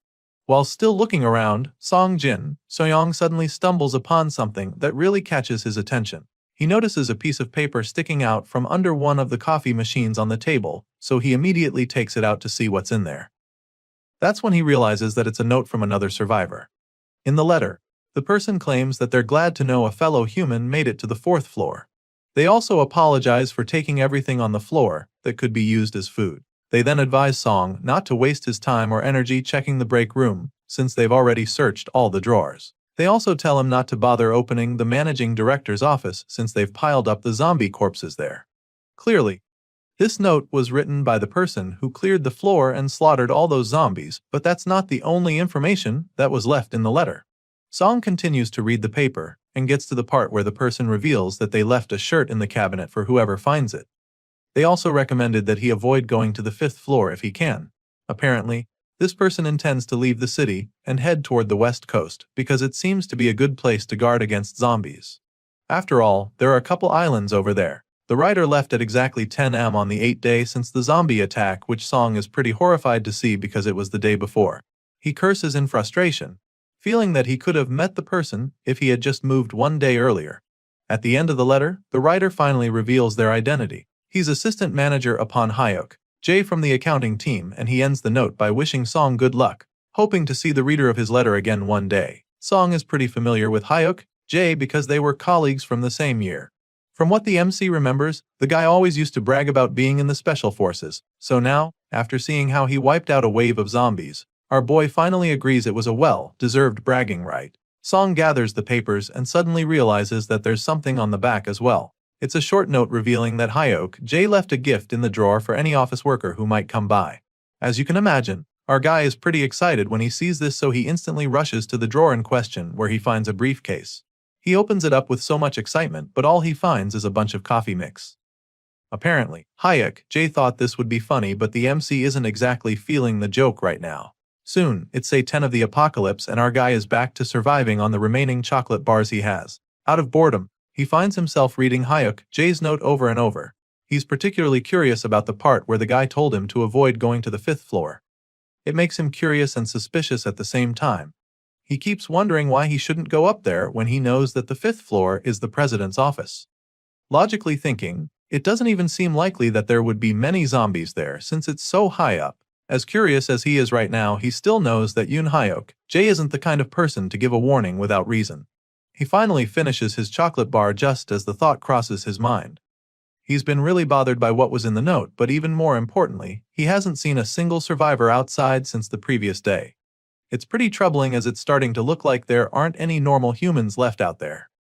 Right now, he's starting to feel pretty hopeless because as time passes, the chances of meeting a survivor and potential ally keeps decreasing. He still regrets missing one the previous day, so he's not willing to waste another chance. With this in mind, he decides to finally get off his butt to search the other floors. He's determined to find someone this time around, but he's a little overwhelmed just thinking about how many floors he might have to check it before he actually finds someone. The thought lingers in his mind for a while, but he is suddenly drawn out of his thoughts when a bright light shines in his eyes. He's really puzzled when he sees this because he didn't think that anyone would still be out there. He quickly snaps out of the shock though, because he realizes that this is someone sending him a signal, and so he starts waving like a maniac to get their attention. Our guy gets so excited when he realizes that there's actually someone out there who's not yet a zombie, and then when he takes a closer look, he sees that the man in the other building is holding a piece of paper up. The person is obviously trying to tell him something, but they're too far away from each other for him to see what's written on the paper. Just when it seems like he won't be able to communicate with the person, a bright idea suddenly pops into his mind. Song quickly takes out his phone to take a picture of the paper, and once that's done, he zooms right in, hoping that he'll finally be able to read it. Thankfully, his plan works and he can finally see what the guy was trying to tell him. Apparently, it's saying that there are people on the 6th and 7th floors in the company building. Also, the man has people in his own building and wants to team up. This is exactly what our guy has been desperately hoping for, so seeing this message right now is like a dream come true for him. He had almost lost hope, but now, hearing that there were other survivors all this time, he gets really excited. Now, he needs to go straight into action. For the meantime, he can leave the people in the other building, hoping that they can handle themselves. His priority right now is to find the person on the 6th floor, so he grabs his gold club and springs into action. Our guy sets off on his mission to get to the 6th floor, but is taken aback when he discovers that the entrance is blocked. He doesn't understand why this is the case, so he starts to wonder if the other survivor saw the message and decided to clear out the place. Either way, he makes his way down to the 6th floor, and upon entry, he calmly makes his presence known, revealing that he's from the 7th floor. He announces that he's an employee at Taezong Trading and all of that. He's still trying to assure them that he has no hostile intentions when he accidentally kicks something. Song quickly uses the light to check what it is and notices how the place looks kinda weird. Something feels off, so now he's wondering if another guest arrived before him. The MC is pretty puzzled at the moment because he's not sure what is going on, but he gets answers very quickly when a zombie sneaks up behind him and attacks. The terrifying creature charges at him with blistering speed, but he somehow manages to turn around in time to defend himself. Song uses his golf stick to block the zombie charging at him, and it shoves him down to the ground in the process. Now, with his back touching the floor, our guy knows that this is a life or death situation, so he fights with everything he's got. First, he creates some space by kicking the zombie in the gut. This gives him the chance to get back on his feet, so this time, he doesn't hesitate to unleash his own attack on the zombie. Song charges at the monster and takes it out pretty quickly with his golf club. A few seconds later, our guy is standing above the brutalized zombie with sweat dripping down his face. He's managed to take out the monster, but he's not done yet, so to finish the job, he lifts one of the metal tables and smashes the zombie with it. Song mercilessly squashes the zombie's head, leaving a bloody mess in the floor, and it's at this point that the kill is finally confirmed because the mysterious window pops up once again to inform him that he just acquired another coin. The MC finds this pretty amusing because with the way the windows keep appearing, it's starting to feel more like a death notification at this point. As much as he'd like to dwell on that, he has more pressing issues on his hands. There was supposed to be another survivor on this floor, so now that he's dealt with the zombie that attacked him, he goes back to searching for a potential ally. He grabs his flashlight to continue his search, and when he doesn't sense anyone around, he starts to wonder if that guy across was lying to him earlier. Just when he's about to start having doubts, he hears a clanking sound from one of the doors around him. Of course, this gives him some hope, because he's convinced that it must have been the other survivor. Looks like the guy wasn't lying after all. With this in mind, Song goes over to the door to investigate and notices that it's been locked. So, rather than bathing in, he tries to use his words first. He tells the person hiding that he knows they're there, and then quickly explains that he didn't come here to harm them. Song makes it pretty clear that he came to team up, and politely asks the person to introduce themselves to him. While saying all of this, he quietly reaches for the door in an attempt to open it. But it doesn't budge. When he doesn't get a response from the person in there, he goes ahead to introduce himself, revealing that he's an employee of the company with sales team 2. Still, there's no response even after a while, so the MC begins to seriously consider breaking in.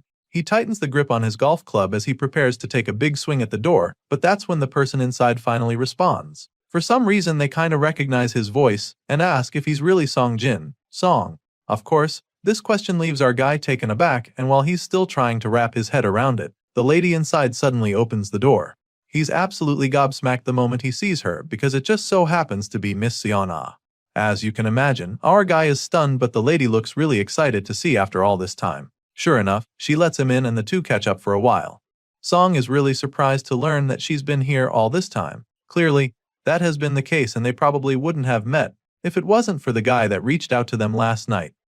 Apparently, our guy wasn't the only one who received a message from another survivor last night, because Sion Ah was also approached by someone who came urgently asking her to open the door. The guy was banging on the window, asking her to open up, but she had a bad feeling, so she refused to let him in.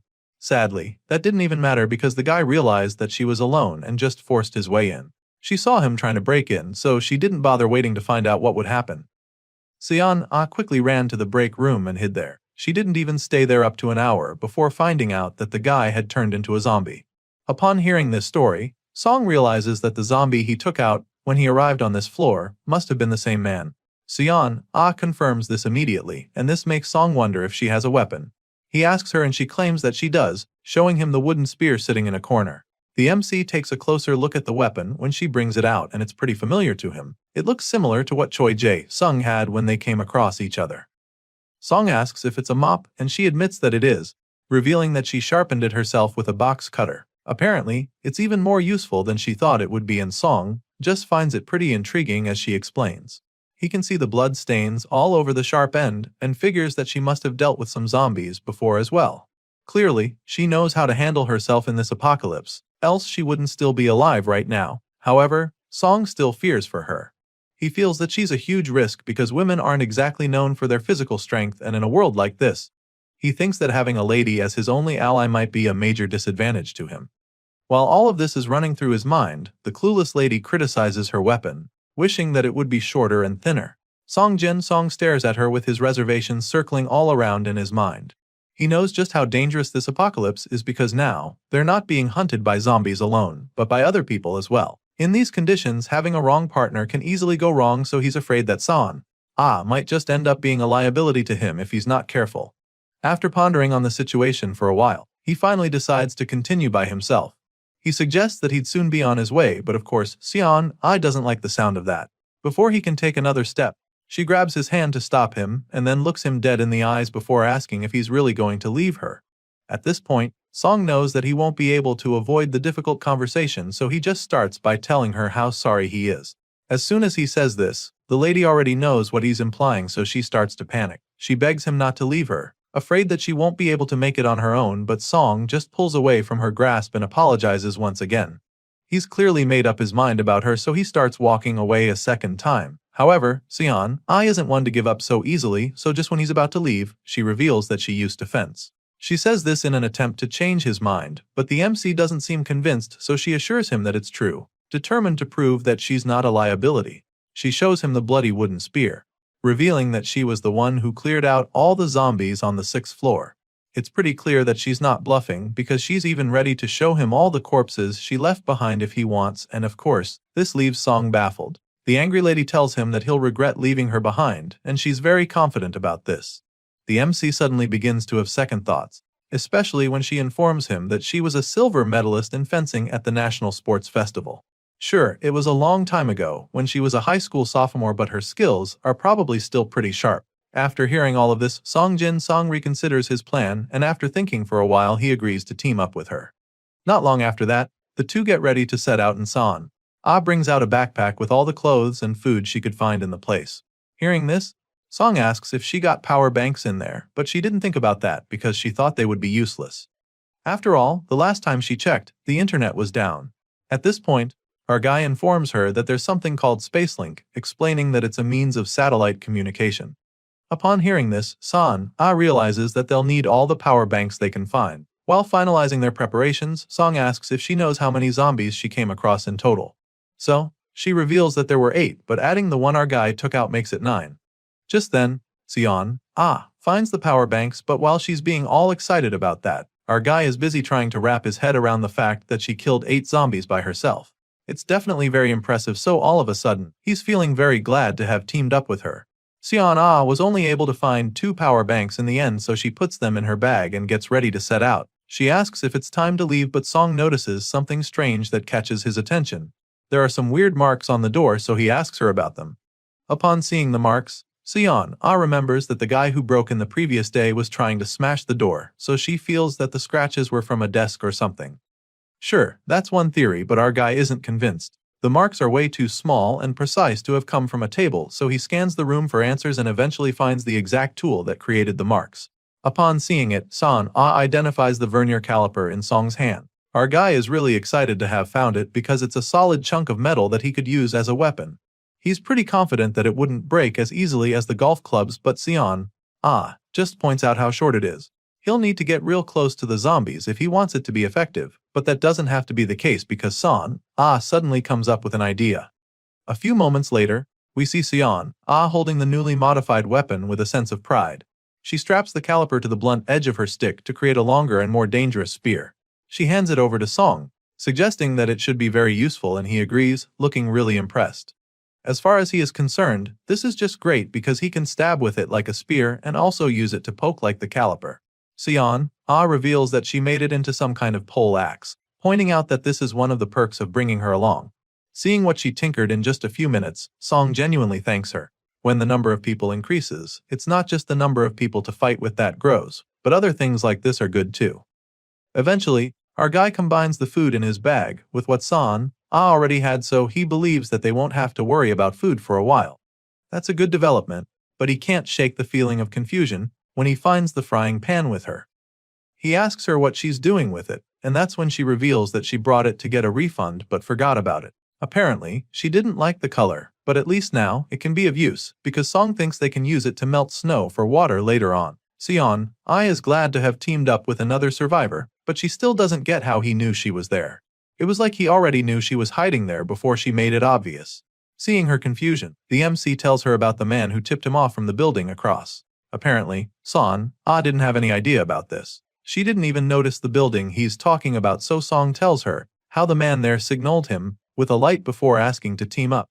He shows her the picture he took on his phone, and after reading the part about teaming up, she gets a little nervous. She's not sure if that will be a good idea, and Song doesn't know either. Teaming up with a stranger is definitely risky, and this is what the both of them are worried about right now. Sion is really bothered about that. It's the reason why she desperately wanted to go with Song. She knew that it would be difficult to find someone she can trust, and in the current situation, our guy is the only one she's willing to go with. Sion makes this very clear to Song, and he understands perfectly, so he decides that they're not going to team up with the people across the way. Hearing this, the lady is pretty relieved, so she thanks him for considering her opinion. Now that they've gotten that out of the way, she informs him that their manager might actually still be alive. Song is taken aback by this, but Sion has a very strong feeling about it. Manager Choi is currently on a different floor as far as she knows, because when the apocalypse first started, she was trapped with him on the 6th floor. That was before he ran away though. At first, Sion was in the break room back then while Manager Choi was in the bathroom. The man had asked for her help then, but she ignored him because she was still too scared. It was later that she confirmed that he had escaped, but now, she doesn't know where he went. The manager ran away on the 2nd night from what she remembers. Since then, she's been to the 4th, 2nd and 1st floors, which means that the fat man can only be in 2 places if he's not been turned into a zombie yet. Assuming Manager Choi didn't move, then he should either be on the 3rd or 5th floor. With everything going on, Song can't help but think about the other survivors in the building across. If the people there don't get a response from him and Sion, then they'll probably try to team up with Manager Choi. That won't exactly be a good development, because there's a chance that the other survivors and the manager will come after him and Sion. If they grow their numbers, it's only a matter of time before they infiltrate and overpower these two. Song thinks deeply about this, knowing that it's a likely possibility with the way things are going. It makes him wonder how he and Sion will respond if this happens, but he's not able to figure out an answer. As such, he decides not to bother himself with the external factors that they can't even control. As much as things can go south from here, there are still things that could be considered a silver lining. For starters, he has one more coin now, which means that they can buy some more cold weather gear. With this in mind, Song immediately opens the floating shopping window, where he sees the available items. Right now, he's desperate to get a warm hat because it would definitely make him feel less cold. So, using the extra coin he recently got, he decides to purchase the hat. Now, this would make him pretty comfortable, but it's a different story for Sion, whose feet are already starting to freeze inside her shoes. If she gets frostbite on her feet and can't move, then she'll just become a burden to him. That's the last thing he needs right now, so it's logical in many ways to choose the boots over the warm hat. For this reason, he changes his mind and goes for the big furry boots instead. But just when he's about to click the button, he starts to reconsider his choices. He's reluctant to use his last 3 coins for this, especially since all he can think about right now is how gold he is. Sure, he feels pretty selfish at the moment, but he can't help it. Since they're not on the move currently, he figures that the boots are probably not that urgent. Besides, she's got a blanket covering her, so he figures that the difficult decision can wait. With this in mind, he just rolls over, feeling that he can choose later. The next morning, he wakes up to see Sion looking really frustrated as she struggles with her phone. He asks her how much battery she has left, and that's when she realizes that he's woken up. Well, waking up early has become the usual since his body has refused to adapt to this unbearable cold. Now that he's up, he asks if she remembered to charge all the batteries she found the previous night. Apparently, the only one she didn't charge is the one that Song left behind, so now her phone battery is at 22%. All of a sudden, Sion remembers that there's supposed to be a solar generator up on the rooftop, so she asks him if he's ever checked it out. Clearly he hasn't, because he didn't even have any idea about that. He'd probably have gone up to use it if he was aware, so he just stares at her in bemusement when she brings it up. The reason she's aware of this is because she was in charge of the solar generator for a little while due to a support project linked with a small business. Back then, they installed it on the rooftop, but it was halted after a flaw was discovered even before it went on sale. Song is pretty curious when she mentions some about a flaw, but she admits that she doesn't even know exactly what happened. Sion does have the details, but she knows that it wasn't a safety issue. At this point, he simply asks her the most important question, which is whether she knows how to operate it. Thankfully, she does, since she was in charge of it for some time. Hearing this, our guy suggests that they go check it out right away. Shortly after, the two make their way to the rooftop where the snowstorm is still raging. They manage to force open the door even with the heap of snow there. It wasn't easy, but they did it, so afterward they take some time to catch their breaths. Now, Song looks up, asking if the solar generator is really up there, which she confirms once again. From our guy's experience, there's usually a temporary ladder attached to one of the metal platforms, but he can't find it right now. Thankfully, Xian spots it in time and then shows it to him. They go over to it, but Song immediately realizes that it's stuck. The ladder isn't coming down despite his best efforts. The ice must have frozen the ladder up there, so Song suggests that they'll just have to climb up like that. It's definitely not going to be an easy climb, and the lady isn't even sure that Song can go up to handle it. He doesn't say anything when she asks him, which suggests that he can't, so she volunteers to climb up and asks him to hold her up. Of course, he doesn't mind helping her, so he jacks her up on the count of 3, and she floats up to the top with ease afterward. Song watches her climb so gracefully and starts to see the athleticism she was talking about earlier. After a few seconds, he calls out to her, asking if she's seen the solar generator. At first, she doesn't see anything, but after a little digging through the snow, she finds the big solar panels lying there, so she lets him know that she's seen them. Sure, it's not very big, but she's still pretty excited to find it still there in good condition. Since it's small enough, she can take it apart to bring it down, but she'll need Song to catch it to avoid it getting damaged. Our guy assures her that he can handle that, so she slides down the first solar panel to him. Of course, he's in place and easily catches it. Song then passes the second, third, and fourth one to him. He catches all of them, and shortly after that, the lady comes back down to help him set them up. It takes time a while, but they eventually mount the panels for the generator. It was pretty tough, so they're both panting by the time they're done. From the look of things, Song thinks they should be done, and she confirms this, stating that the installation is now complete. It should normally be installed outside, but they can't do that with all the snow settling on the panels. It's fairly bright enough so Song wonders if the efficiency will be high with all the clouds in the sky. From what she remembers, the generator could charge a phone to 50% when the sun shines brightly. But that's if they collected power for half a day. Sadly, the sun is barely out right now, so they'll have to wait a while to see any results. Our guy plugs in the phone at 1%, and by the next day, they come back to meet a pretty underwhelming battery level of 9%. As you can imagine, this is extremely disappointing. Apparently, the voltage is so low that the estimated charging time is 12 days to get to 100%. And so, the MC doesn't even know what to think. As you can imagine, Song and Sion are pretty disappointed when they see the extremely low battery level. The lady can't believe that they could only get 8% of battery life after charging the phone overnight. She's not the only one feeling this way though, since Song is also really pissed that they went through all that trouble the previous day just to get such a poor result. His thoughts are suddenly interrupted when he notices Son rubbing her cold feet against each other to get some warmth. As much as he wishes so much that he could solve all of this, he knows that there's actually nothing they can do since the sun isn't even out yet. The lady claims that she actually expected something like this, but even at that, it still feels really disheartening to see it unfold like this. Sure, right now things are looking pretty bleak, but our guy believes that there's still hope.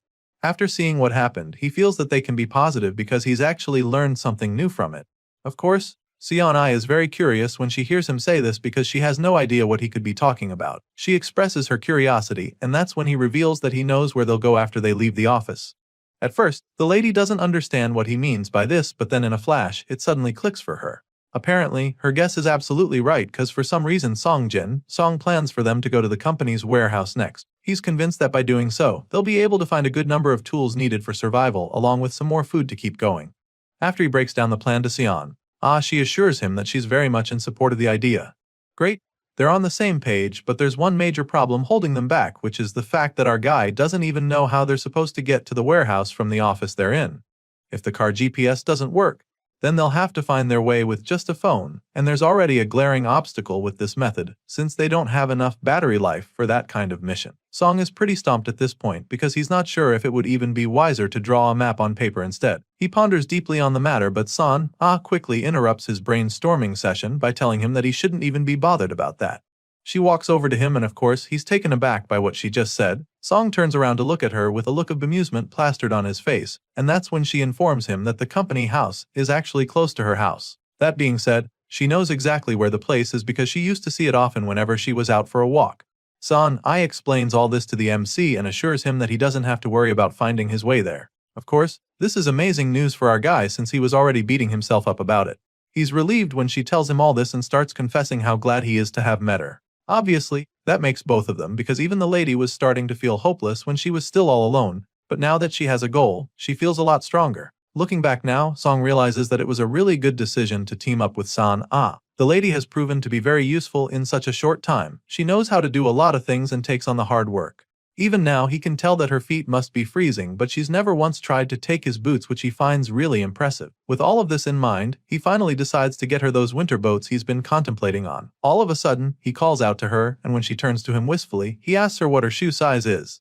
As you can imagine, this question came out of the blue, so she is pretty taken aback. She doesn't get where he's going with this, so she expresses her curiosity. Of course, Song isn't keen on telling her about the floating shopping window, so he just tells her that he came across some boots earlier, claiming that he'd like to give them to her if they fit. Siana said that she wasn't cold the other day on the roof, but our guy knows that it's probably not true. He offers to get her the winter shoes and without any hesitation, she excitedly reveals that she's a size 230. Seeing the look on her face, Song is relieved that she's happy. Still feeling all excited, she asks if she can go with him to get the shoes, but he quickly tells her that he'll rather go by himself. Obviously, the winter shoes are not really in the building, so he tells her to wait and dashes off. Not long after, we see San trying on the new pair of white winter shoes, and she's really glad to see that they fit perfectly. Meanwhile, the MC receives some good news when a message from the system suddenly appears in front of him. It turns out that a party has just been formed, and as he reads further, we see that it's a party of 2. That's him and San. Besides that, the coins acquired by party members are automatically his, which is definitely a good thing. Despite being pretty excited, Seong is also quite puzzled. This is the first time he's seen something like this, so he wonders if the shop window was just the beginning of something much bigger.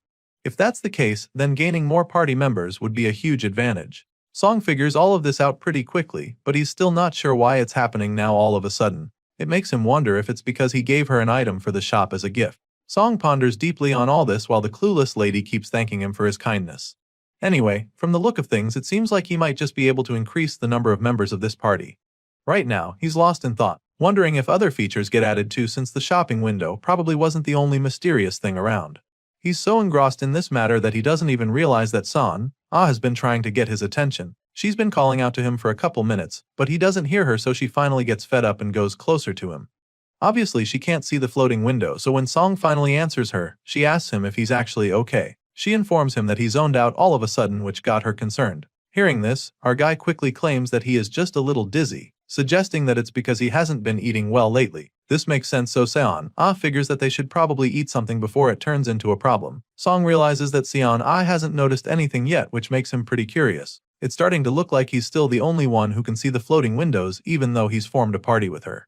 He's not sure, so he decides to just watch closely for the meantime. With this in mind, he supports Seon Ah's idea, claiming that he'll feel better after eating something. Days pass and the Ice Age apocalypse extends to 2 weeks. It's the 14th day of being trapped in the zombie-infested building, and it's also been 3 days since their water ran out. At this point, our guy is starting to find his thirst unbearable, so he's desperate for any water he can find. Song looks like he's about to lose his mind as a result of the thirst, and Seon Ah is no different, so it becomes clear that they need to melt some snow. The lady agrees with him and decides to go get the papers and documents that she came across earlier. She springs into action, so the MC does the same. As desperate as he is, he still knows that they should probably light the fire on the rooftop since they wouldn't want to have to deal with flames inside.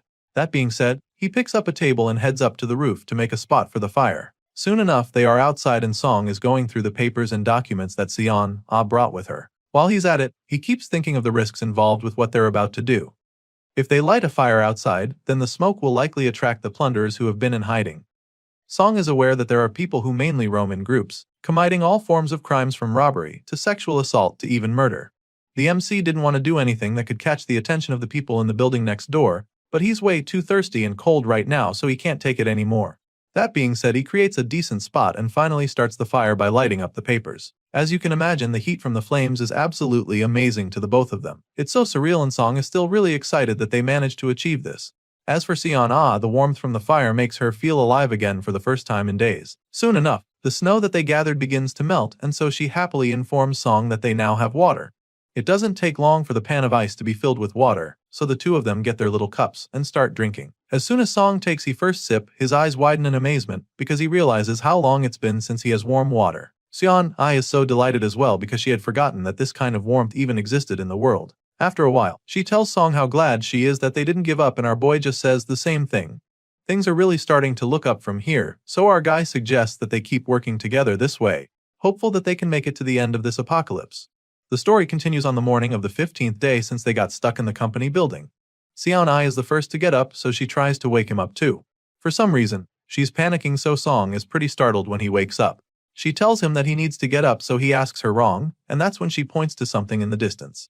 Apparently, the people from the other building sent them a message. All the sleepiness vanishes from Song's face when he hears this, and then he asks his partner what exactly the message said. At this point, Seon Ah reveals that the other survivors on that side appear to be coming to them. She explains this to our guy, leaving him in a daze, and then spells out the exact words they used. They literally said that they're going over to the company building to join Song and Seon Ah. Our guy immediately gets up from the ground when he hears this and curiously asks her when she saw the note.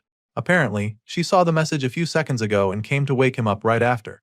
She believes that they left there after confirming that she has seen their message, so now she believes that they're on their way already. As far as she's concerned, it's only a matter of time before they go out on the street in an attempt to come join them.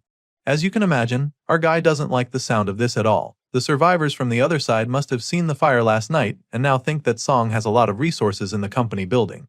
Right now, he can't be sure if the other survivors are friendly or if they're actually plunderers, so he doesn't trust them. He makes this very clear to Seon Ah, and they both decide not to join the people from across the way since they don't know them. The both of them decide to stay on their own, feeling that it could get dangerous for them, but sadly, this decision isn't theirs alone to make. All of a sudden, Seon Ah spots the people from the other building out on the street. The guys are armed with weapons and their faces are masked, which is really bothersome for our guy. Seeing that the guys are outside already, it's clear that they have to act quickly, so he suggests that they pack their things before the visitors get to them. Meanwhile, downstairs, the armed survivors make their way into the company building, brutally running through all the zombies in their path. Our guy can sense it when they're in the building and finds it shocking that they're moving this quickly. They're fighting the zombies very systematically, and so it's just a matter of time before these intruders catch up with them. At this rate, the armed survivors would get to them in 15 minutes, so the MC packs his things to get the hell out. After grabbing his stuff, he checks on Sa and Ah to see if she's done, but she's not. Meanwhile, back outside, the other survivors suddenly begin to get overwhelmed with the number of zombies that are coming after them. They're severely outnumbered, and it becomes clear that they can't keep out all the monsters, so they decide to run for their lives instead. The intruders take a break from fighting and burst through the glass doors of the building to escape the zombies. Of course, when our guy sees this, he begins to panic even more. He curses in frustration because now the other guys are going to reach them even sooner. Desperate to escape, he turns to check on San again. He asks if she's okay when he sees her crouched down to the ground. Apparently, she gathered everything already, but she wasn't able to carry the big solar panels. Sure, they need the panels for energy, but right now, it's only going to slow them down if they try to carry them, so Song tells her to leave them behind. Of course, the lady is reluctant to do this since the panels are the only power supply they have. However, our guy insists that survival comes first. So, after contemplating for a while, she agrees with him and decides to move out. The two grab their stuff along with their weapons and make their way out to the stairway. As soon as they come out, they realize that the other survivors are already coming upstairs. Sadly, now they have another problem because they're not sure if they should go up to the rooftop or down to the lower floors. It would be easier to go up to the roof, and it will also be easier to defend themselves at first. However, if this drags on, they could get stuck up there and the cold would put them at a serious disadvantage. Our boy can already foresee some of the problems that could come with being stuck on the roof, so he decides that it's wiser to go down to the lower floor. Song and San make the way downstairs despite the risk of coming across the intruders. They make it safely to the 6th floor and immediately begin to make preparations. Our boy suggests that they block the entrance immediately and hold their ground to avoid getting caught off guard. Of course, Sion is ready to give her all, so they both stand guard at the entrance and brace themselves for what is to come. At the same time, the intruders keep advancing and their footsteps are getting a lot louder to the MC. Song tells her to get ready, and that's when he hears the railings vibrating. It's clear now that the intruders are even closer than before, so it's just a matter of time before they find them. Sion can see everything going on, so she doesn't even need our guy to tell her that the intruders are checking the place in search of any other survivors. At the moment, the armed men are on the 4th floor, tearing apart the entire place to find something. When they don't find anything there, they move up to the 5th floor. Song can sense this, so he knows that the intruders will be on the 6th floor any moment now. Song and his partner have already barricaded the door to prepare for this. They're waiting there for the men to come in, but they're shocked when that doesn't happen. All of a sudden, they can't hear the noises anymore, which leaves them baffled. Song doesn't get why the intruders aren't coming up anymore. The lady can also sense that something feels off, so she begins to panic as well, and while she's still trying to figure out what's going on, the whole place starts to vibrate. Glass shattered all over and the quaking sends our guy falling to the ground. After this happens, San is even more confused. She turns to check if Song is okay and the MC does the same, asking if she's fine. They get back on their feet, hoping to find an answer for what just happened, and the lady suggests that it could have been some kind of explosion. Of course, it seems likely, so this makes Song panic. There are only 2 of them, so he doesn't get why the intruders would even bother with explosives. At that moment, he suddenly remembers the note he found days ago, warning him to avoid the 5th floor. All of a sudden, pieces of the puzzle start falling in place as several memories run through Song's mind. He remembers San telling him that she thinks the section chief is still alive. He remembers that she said that the manager would either be on the 3rd floor or the 5th. And so now, after hearing that explosion from below, it all starts to make sense. Our guy suddenly has an idea and asks the lady to follow him so they can go check the lower floors. As you'd expect, she's taken aback by this idea because this isn't even a good time to take a risk like that. However, the MC is clearly not going back on this decision, so she follows him nervously, wondering if this is going to be okay. In response, our guy insists that everything will be fine because if his guess is correct, then they'll finally be able to find the answers they've been looking for. By the time they get down to the 5th floor, they're astounded by the amount of rubble they come across. There's no doubt that an explosion took place here, so our guy knows that they can't afford to let their guard down now. He tells San to stay sharp, and of course the lady is locked in, just like him. While they're quietly moving down there, they sense something strange. Sion is the first to notice it, so she calls Song's attention to it. The assistant manager turns to it, and by the time they shine their flashlights in that direction, they're stunned to discover a corpse lying there. From the look of things, these dead bodies have not been lying here for too long, which makes them understand just how dangerous the place is. San begins to panic after seeing the corpse, but our boy knows better than to lose his composure. With this in mind, he decides to go investigate, but first, he tells the lady to stay put and wait for him. It's definitely something to worry about when he sees fresh corpses lying around, but Song chooses to remain calm. It's a truly brutal scene on display, but right now, he's more interested in finding out why there are only 2 dead bodies there. He takes a look around and realizes that there probably aren't any explosives left. He reaches the door and is shocked to find that it's been completely blown away by the explosion. It's pretty scary, but the brave hero goes in anyway to investigate some more. And that's when he begins to hear some voices. The person talking seems to be very upset with his shitty life, and it appears that a group of people are trying to kill him. For some reason, the voice sounds pretty familiar to our guy, and after listening for a while, he realizes that it's Chief Choi talking. With this in mind, our guy confirms that the explosion must have been the old man's doing. So far, that's the only thing Song has been able to confirm, and he still needs to figure out what and who the man is talking to. Determined to get some answers, our guy enters the office and calls out to the section chief curiously. The man sees him and is immediately excited about it. He recognizes our boy as the assistant manager, but then all of a sudden, the look on his face turns into something else. Just then, he starts begging our guy to save him. The man desperately crawls over to our guy asking for help, and that's when Song sees that the guy's leg is gone. He keeps begging him, telling him how much he wants to live. Choi cries out, talking about how unfair life is. Obviously, he doesn't want to die like this, so he's desperate for Song to save him. As you can imagine, our guy is not too keen on getting close to the injured man because he's not even sure of the situation on ground. He stands there dumbfounded and reluctant to go into the dark where the old man is. Just then Son-ah arrives right behind him, curiously asking what's going on. She heard the voice too and recognized it, so now she's wondering if Chief Choi is still alive. She's still talking to Song when the injured man emerges from the darkness once again, looking full of hope now that Son-ah is here. He asks her to remember him, begging her to help him and save him from the clutches of death. She's stunned when she sees the man covered in blood, and as much as she'd like to help, there's not much they can do for him in his condition. Song tells the chief how sorry they are, explaining that they don't have any medicine to help him. Besides, they're not even doctors, so they don't know how to help him. However, the section chief is desperate to live, so nothing they're saying right now even makes any sense to him. He yells at them, insisting that there's a way he can survive, and this leaves the dude pretty confused. Seon-ai is still trying to figure out where the man is going with this when he reveals what he has in mind. Apparently, Choi is so desperate that he feels he won't die if he becomes a zombie. So, he asks them to bring one of the zombies over to him because if he gets infected, then he won't die. The chief knows how difficult that might be for them, so he suggests that they can also take him down to the first floor, where he'll just let himself get bitten. For some reason, he's convinced that this is a good idea, but our guy doesn't even know how to start explaining what a crazy plan it is. The man crawls over to him and holds his hands, hoping that he can convince them to play along with his mad idea. Sadly, Song Jin-seong can't see himself doing it, so he just apologizes to the chief once again, admitting that he can't help him. That being said, he lowers Choi's hand to the floor and creates some distance between them. At this point, the old man is furious, so he curses at them, wondering why the hell they can't help him now.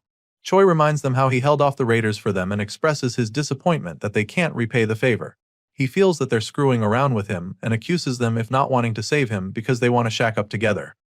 As far as he's concerned, they're both selfish pieces of shit who don't want to help him. He calls Seon-ah a dirty bitch for flirting with him before and now hanging on to another guy. The man feels slighted, and since they don't want to help him, he doesn't mind if they all die together. One of the bombs didn't go off earlier, which means he still has one explosive left to use on them. At this point, it's clear that he's about to do something absolutely insane, but before he can even finish making his threats, he gets stabbed to death with the wooden spear. After dealing with Chief Choi, the duo take a look around the place and realize that those guys who came around were really raiders. It's clear that those people wanted to take their stuff because the bags they came with were totally empty. They check the weapons the guys came with and notice that the shield is broken from the explosion and can't be used. Besides that, the hammer they left behind is too heavy to carry, so now Song is conflicted. The MC carries all of the weapons while Son-ah keeps checking the bags. He looks at how messed up the place is, with the shattered glass everywhere, and suddenly says that the plunderers would have died anyway. This catches the lady off guard, so she asks him what he's talking about. As you can imagine, she still feels pretty bad that they had to kill the chief, so to hear Song say this leaves her puzzled. Seeing the look on her face, he states that Manager Choi would have died either ways from the blood loss. He would have slowly gone into shock from the excessive blood loss, so he believes that they reduced the old man's suffering by letting him die early. That being said, he assures her that there's no need to feel guilty. As far as Song is concerned, this is the best way things could have gone for them, because even if they helped him to become a zombie, they'd still have no choice but to kill him. It's pretty harsh, but it's the truth and a reality that they have to get used to. Son-ah stares at him, looking all dazed, but then after a while, she breaks the silence and agrees with him. She feels that he's absolutely right, and so she stops feeling bad about what happened. Soon enough, they get back to their mission to survive and they arrive at one of the shattered windows. Son-ah looks out the window and spots something crazy. It's a horde of zombies swarming out on the street. Later on, Song checks his phone for updates on the situation, wondering if anyone else felt the explosion. It was pretty huge, so he feels that the others should have sensed it too. Sure enough, they heard it, and they're also aware that it came from the Taesung Trading Building, which is where our boy has been since the apocalypse started. The people are aware of what happened, but nobody knows why it happened. The community knows that they started a fire too, which makes them a target now. Of course, this makes our guy really worried because now that it's a topic in the community, other raiders will come flocking too. On top of that, the zombies that swarmed outside are also a problem. Song has been watching everything since the day before, and while the zombies are spreading out again over time, most of them are still remaining. The lobby probably doesn't even have room to step. Now it's clear that they can't hesitate and let them occupy the emergency exit too. He figures that they leave at the earliest, the day after at the latest. Hearing this, Sean-ai is once again on board. It sounds like a good plan to her, and since they're on the same page, Song suggests that they go check the situation on the first floor. The MC picks up his flashlight and Seon-ah does the same. They strap the lights on their heads to help them see properly.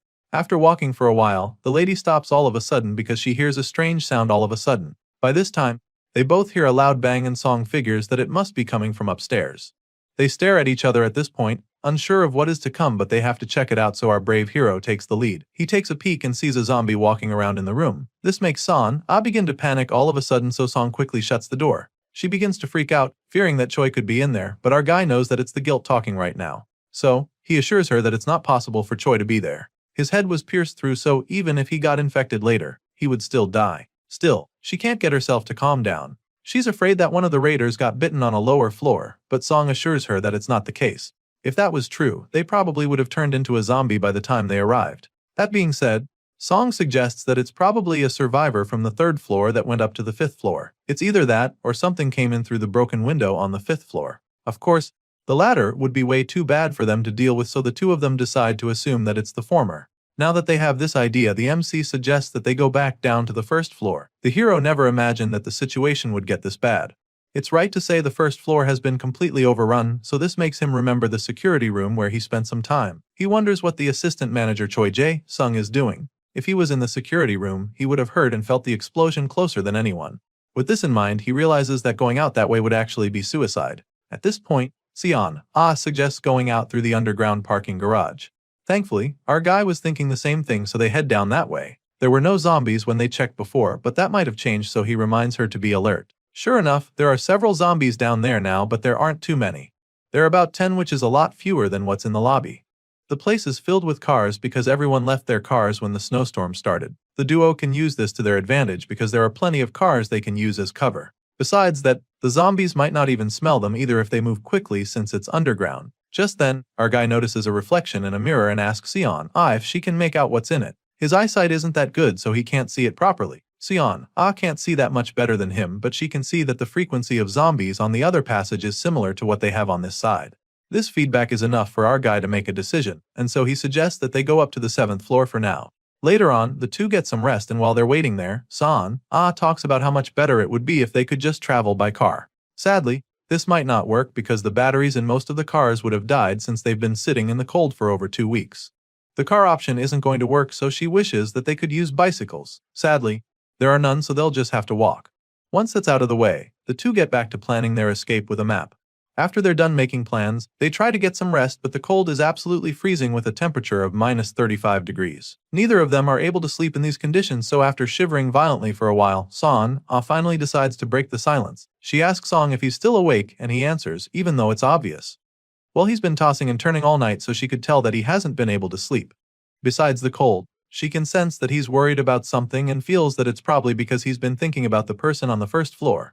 He's worried about Jae-sung and he admits it, so Seon-ah tells him that he can go bring the guy if he wants. However, the MC doesn't take this offer because he knows that doing that could endanger their lives. Right now, she's his only ally in this apocalypse and he can't risk losing her. But then again, he just feels bad because Jae-sung seemed trustworthy. Hearing this, Seon-ah admits that it's unfortunate that the person is someone he trusts. She reminds him that there will probably be more dangerous situations once they go outside, insinuating that they hold on to anyone they can trust. As soon as our guy hears this, he asks if she'd be okay if Jae-sung joined them, and she assures him that she doesn't mind. Hearing this, our guy gets on his feet like he's just made a decision and quickly picks up his phone. He tells her that he's going to use his phone for a while, so she can turn away if the screen is too bright. Seon-ah doesn't mind, of course, so she gives him room to do so. Song opens his chat with Jae-sung and sends a message, asking the guy to meet up with him at the emergency exit on the 1st floor at 6 a.m. if he is planning to escape the building.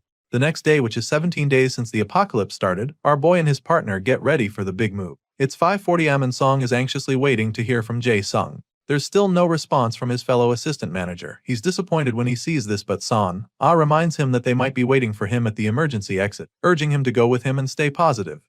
So, they too make their way down the building from the 5th floor to the 3rd, and finally to the 1st floor. By the time they get to the emergency exit, there's no one else there, which just confirms what Song has been worrying about. Still, they wait for a while, and 3 minutes after the appointed time, they're still not joined by anyone. Seon knows that this is important to him, so she asks if he'd like to wait a while longer. Of course he does, so they wait for 2 more minutes, and by the time it's 6:05 am, there's still no one that comes around. Now at this point, it's time for our boy to make the difficult choice. By the time Songjin, Song and Seon make it to the exit on the ground floor, it's pretty clear that no one else will be joining them. Our guy was really hoping that their other colleagues would see the message and come on time, but seeing that nobody else is there, there's nothing they can do about it.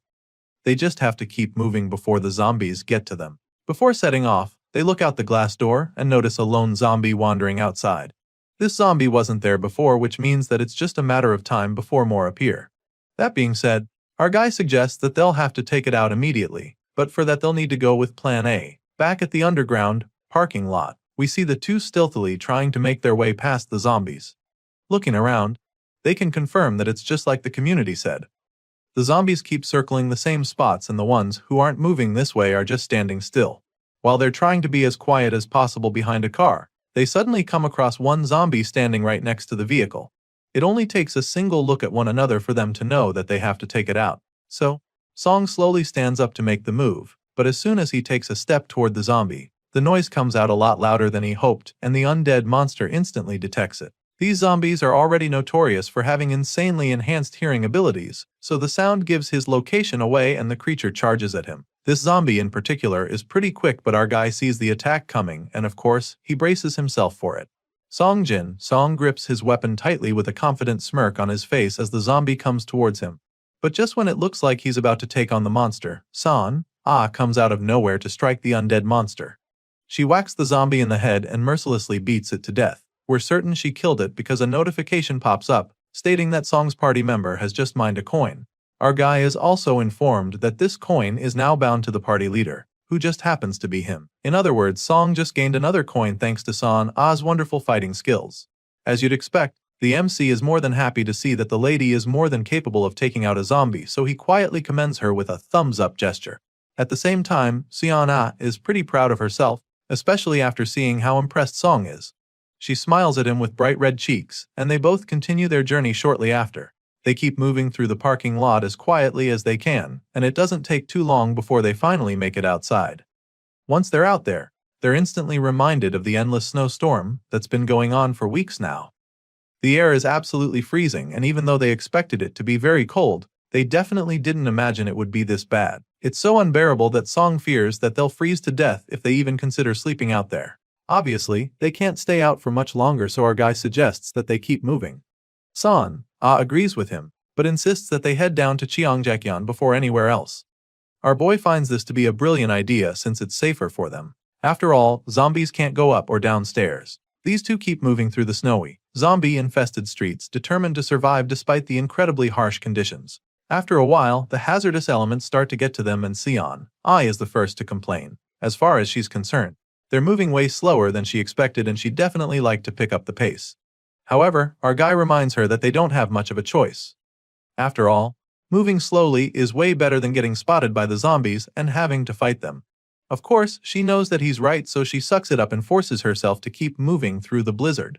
Thankfully, after a very arduous journey, their destination is finally in sight. Seon is so relieved to see that they're almost at Cheongjakyeon. As excited as Song also is, he reminds her that they can't let their guard down. He urges her to be very careful, because there's a ton of zombies swarming near the police station.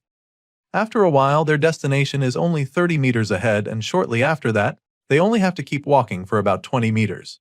Soon, it's 17 meters, and just like that, step by step, the two get closer to their goal. Unfortunately, just when they're so close to the end of the journey, the snow suddenly starts coming down harder. Song immediately knows that this is very bad for them, especially since the wind picks up in a flash. This makes things a lot harder for them since their scents will be carried toward the horde of zombies in no time. Before he can even finish the thought, Son notices it as well. The wind is blowing rapidly toward the police station, so they've only got a few seconds before the zombies catch their scent. Sure enough, The wind blows their human essence right into the nostrils of the undead, and just like that, there's a swarm of zombies charging at them. Xian starts panicking when she sees the monsters coming, so she asks Song what to do. I mean, he's the party leader, so he should have a plan, right? Well, he doesn't have one right away, but seeing that they'll be mauled to death in a few seconds, the gears in his head start turning real quick. Song knows that going down to Cheongjiakian right now would be suicide, so that's out of their options. The zombies can't walk down the stairs, but that doesn't mean they can't come down the steps now that they've caught their scent. It's a chase now, so whether these two like it or not, these mindless brain eaters will probably tumble down somehow. Of course, our guy has already thought of this, so he knows that such a thing will make a lot of noise and just attract more zombies to come swarming in. With this in mind, he concludes that the best way to go would be to get into a building as soon as possible. Right now, any building would be enough, but there's a major problem with that plan. You see, all the open entrances are already surrounded by the zombies, and if they try breaking into a locked building, the noise will only draw the undead creatures to them. Our guy is seriously brainstorming right now, but it's clear that he needs to speed it up if he doesn't want to be torn apart in seconds. Xian points this out to him, stating that they have to do something and not just wait there like sitting ducks. In that moment, the MC is forced to make a decision, so without overthinking it, he decides that they head left. He looks over there, referring to the bus just sitting there. As soon as they see the opportunity, they run as fast as they can toward it. But that's when they're met with another challenge. The door is locked shut, and despite all their pushing and pulling, they're unable to open it. San gets frustrated and concludes that there is no point trying anymore. She considers breaking the glass window with her stick, but of course, that's not a very good idea, so our guy tells her to wait a second. He looks through the window and notices that the key is still in the ignition. As you can imagine, this is enough motivation to keep trying, so he shoves the metal part of his weapon in between the door and finally gets it open. Xian goes in first, and by the time Song looks to the side, he sees that the zombies are merely a few feet away from getting to him. Thankfully, he gets into the bus before they can reach him, and then uses his stick to keep the door shut. Of course, he knows that this is just a temporary fix, so he gets right to work, trying to figure out how to start the bus. He knows that it's only a matter of time before the zombies get in, and San confirms his fear by telling him just how close the brain eaters are. He tries to start the engine, but it doesn't work at first, and it's looking like they're finally going to be sitting ducks. The stick holding the door will definitely not stay there for long, so he suggests that they try blocking the entrance before the zombies get to them. Meanwhile, they're both still praying for the engine to start, and after a couple tries, the bus finally starts.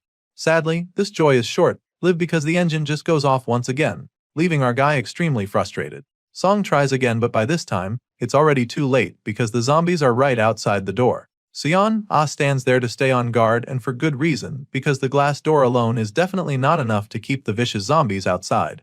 The first one smashes through the door, desperately trying to get to them, but she just stabs it with her spear and sends it right back outside. She stabs a couple of them to buy our boy some time while he desperately tries to start the engine. Just when it looks like they're cooked, Song finally starts the bus, and without even thinking about it, he floors the pedal to get the hell out of there. The bus accelerates so fast that Xian falls back when it starts moving. The poor girl didn't see it coming. Song sees his colleague flat on her back and immediately checks on her to see if she's okay. Thankfully, she's fine, and it's not like they can stop moving now, so he simply advises her to hold on tight. Song puts his foot on the gas and starts speeding toward one of the buildings. He doesn't plan to ram in there, of course, so he steers away from the glass doors, but then he's headed for another building before he knows what's happening. Song tries to stop the bus by using the brakes, but nothing seems to be working. The vehicle doesn't slow down because of how frozen the roads are now, so they're both just praying for the tires to grip the road. It's clear that they're headed right into a wall, so while Song is still trying to stop the bus, San just closes her eyes to brace for impact. Thankfully, by the time she opens her eyes, they're still alive and the bus is still in one piece. Of course, this is a big relief to see that the bus finally stopped. San goes straight to the window and confirms that the door is still locked properly. This is a good thing, because at least the immediate danger has been dealt with.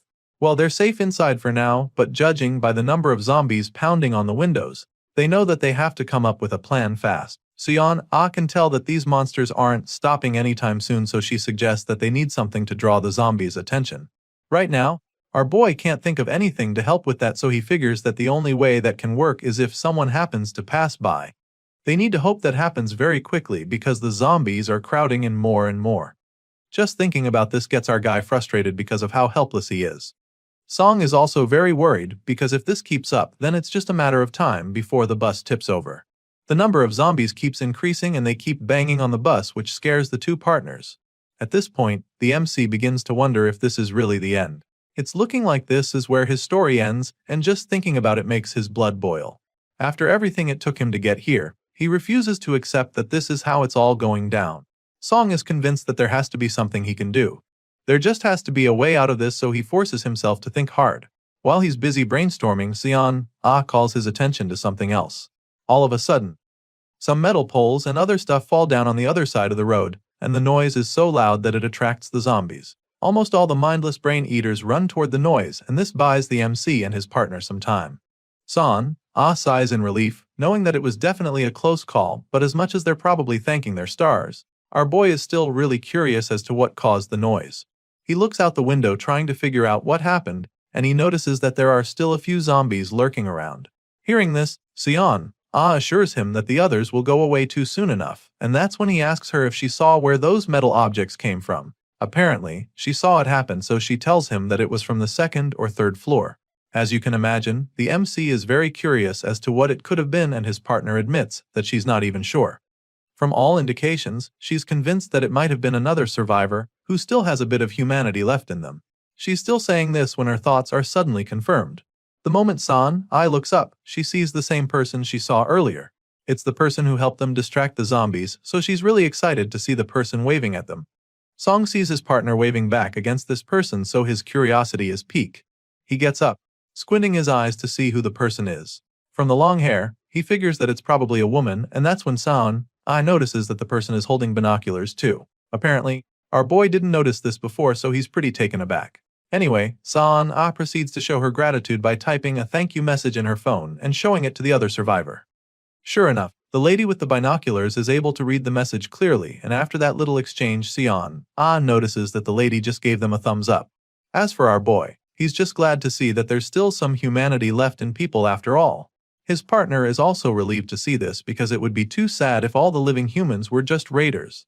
Clearly, Song feels the same way, and he's so grateful that he wishes he could give the lady some of their instant noodles as a show of appreciation. Well, he quickly learns that they don't even have any noodles anymore, because Sion quickly reminds him that they're all out. Bro forgot that he had already eaten all of his rations before now. They both joke about their lack of food, and after sharing a good laugh, Sion asks if he thinks that there'd be ramen in the distribution warehouse. At least that's what she thinks. Song is convinced that there should actually be food there, so he suggests that the first thing they do when they get there is to eat some ramen, and of course, Sion is all for that idea.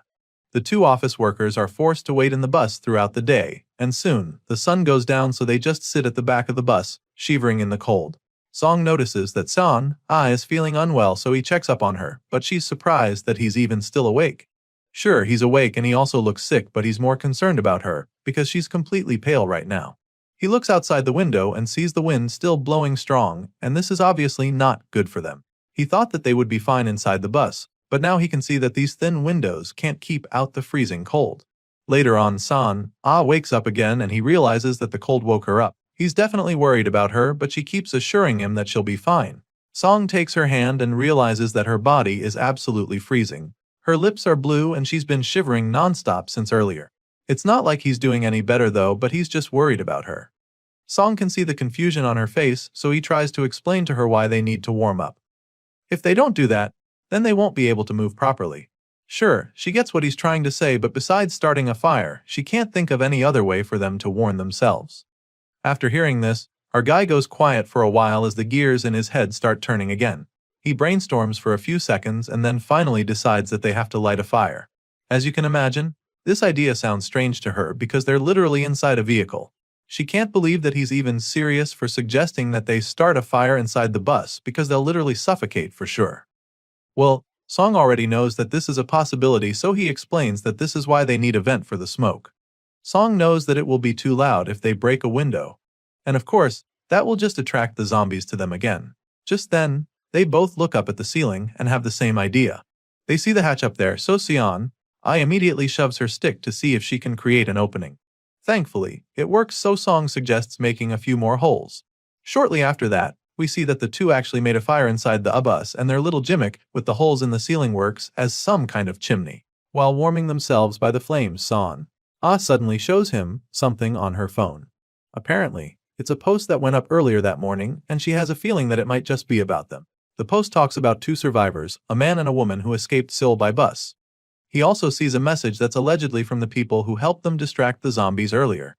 After reading the message, Song definitely feels that it's about them, but he's not sure yet, so he figures that they try confirming. He picks up the phone and asks the others to tell them which building they're in. Sure enough, they respond, revealing that it's the opposite building, stating that there's a convenience store on the first floor. In order to confirm that they're on the same page, the other survivors ask them which car is parked right in front of the convenience store. San immediately goes to take a look and confirms that it's a white Sonata. Our guy passes on the message, and the people on the other side reveal that he's correct. Now that they're all sure who they're talking to, Song thanks them again for helping them out with their zombie situation. And then, the others respond by asking if they can join the duo on the bus.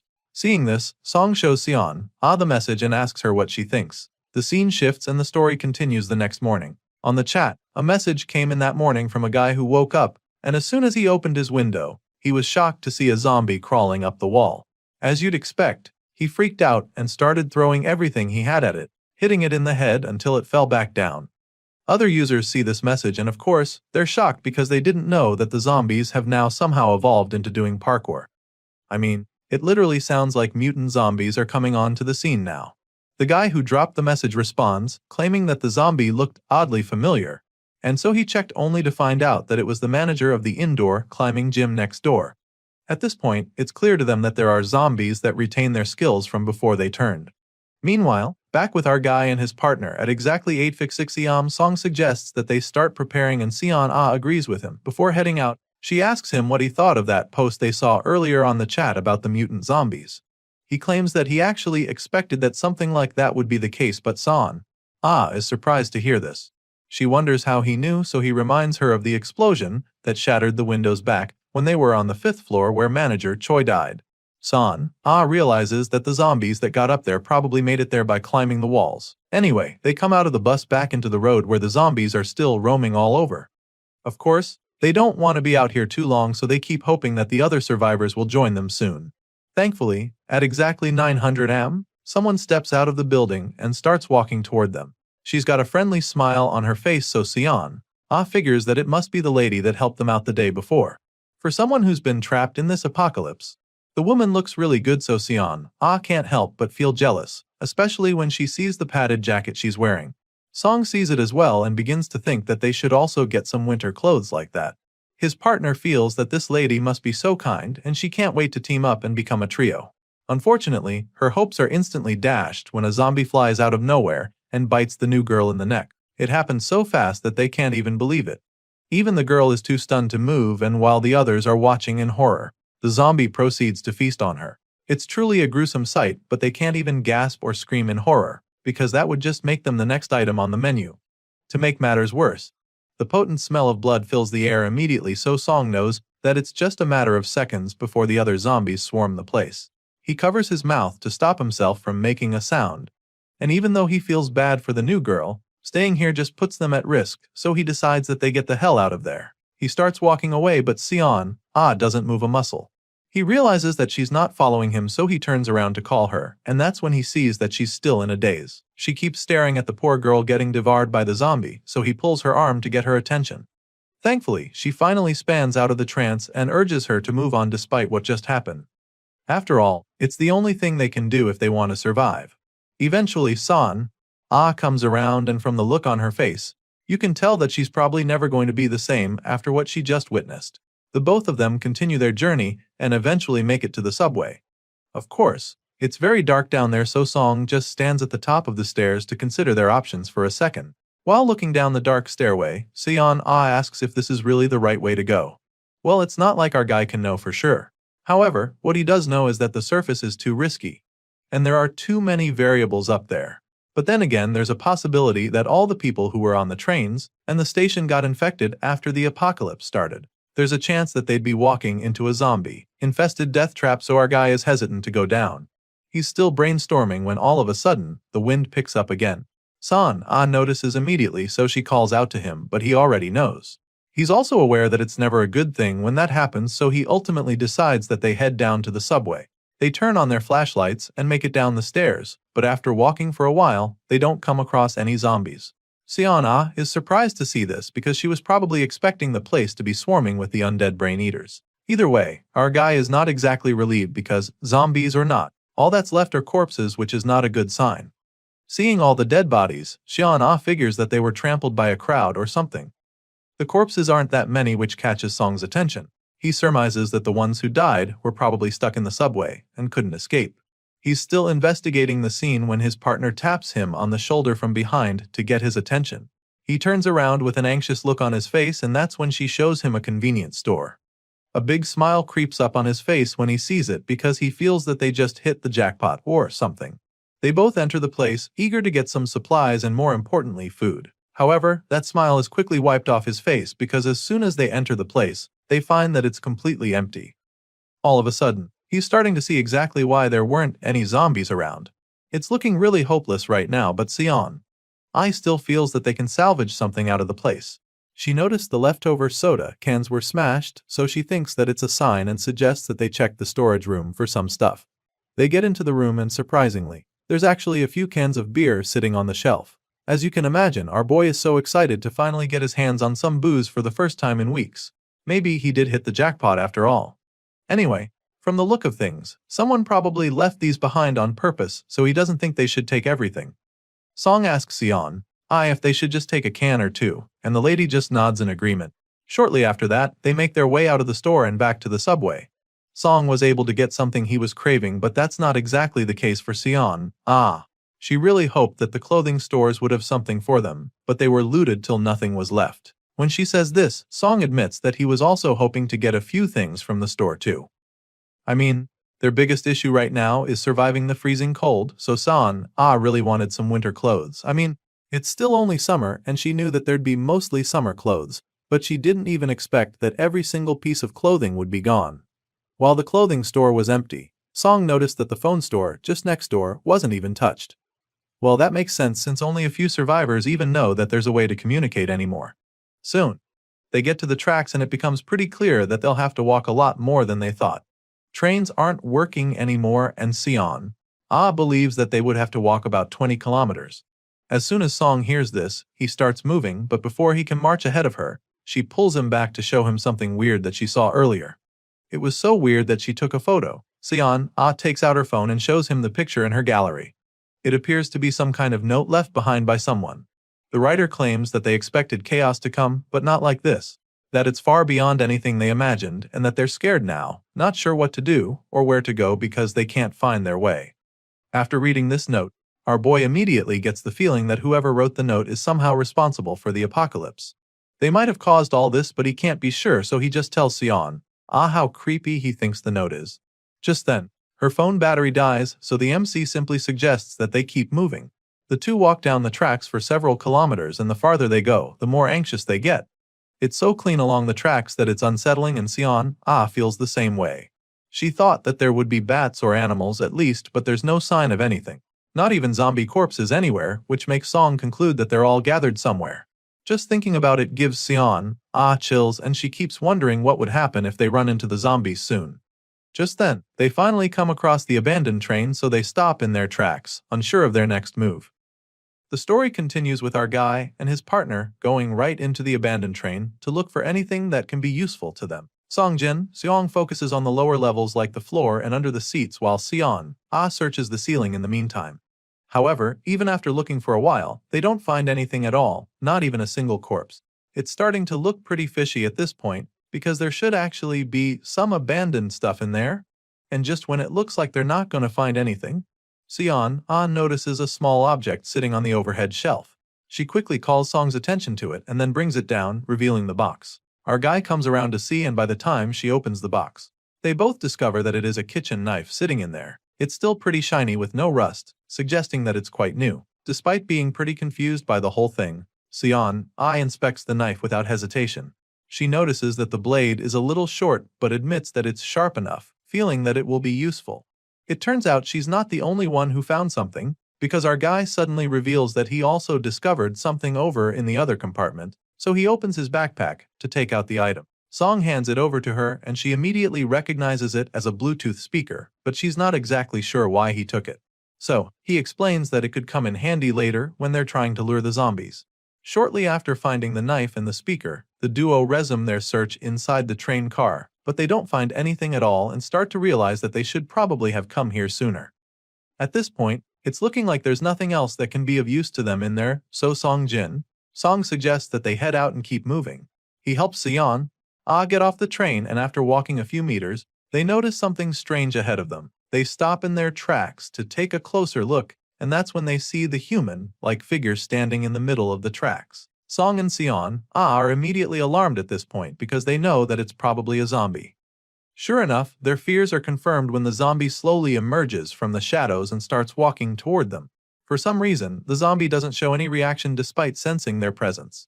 It just keeps staring at them, which leaves our boy pretty confused and anxious. Besides the fact that the undead monster is standing in their way, Song is even more worried by the sheer size of the thing. The zombie is so huge, and he's almost certain that it is at least 2 meters tall. But while he's still trying to wrap his head around his bug, the zombie is Sion. Suddenly reveals that she recognizes the zombie. Apparently, she knew the man before he got infected, so she immediately tells Song that the guy they're looking at used to be a pro baseball player from the KBO. Song isn't too surprised when she says this. In fact, it makes a lot of sense because it explains why the zombie is so huge. And so, he suggests that they avoid the guy as best they can. With this in mind, they keep moving forward, and by the time they get close to the zombie, the big guy has already moved to the side. This allows them to quietly walk past him, hoping that they do not get detected by him. Sadly, despite moving as silently as possible, the zombie somehow senses them. He probably perceives their scent and turns to face them. He still can't see them, but he definitely knows they're there, and so our boy begins to panic a bit.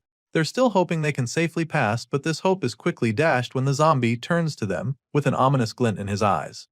The moment Song sees this, he just curses in frustration, knowing that the sneaking game is over. The huge zombie charges at them, so Song tells his partner that they have no choice but to follow the same plan they used the last time. Thankfully, Sion knows exactly what he is talking about, so she understands what she needs to do.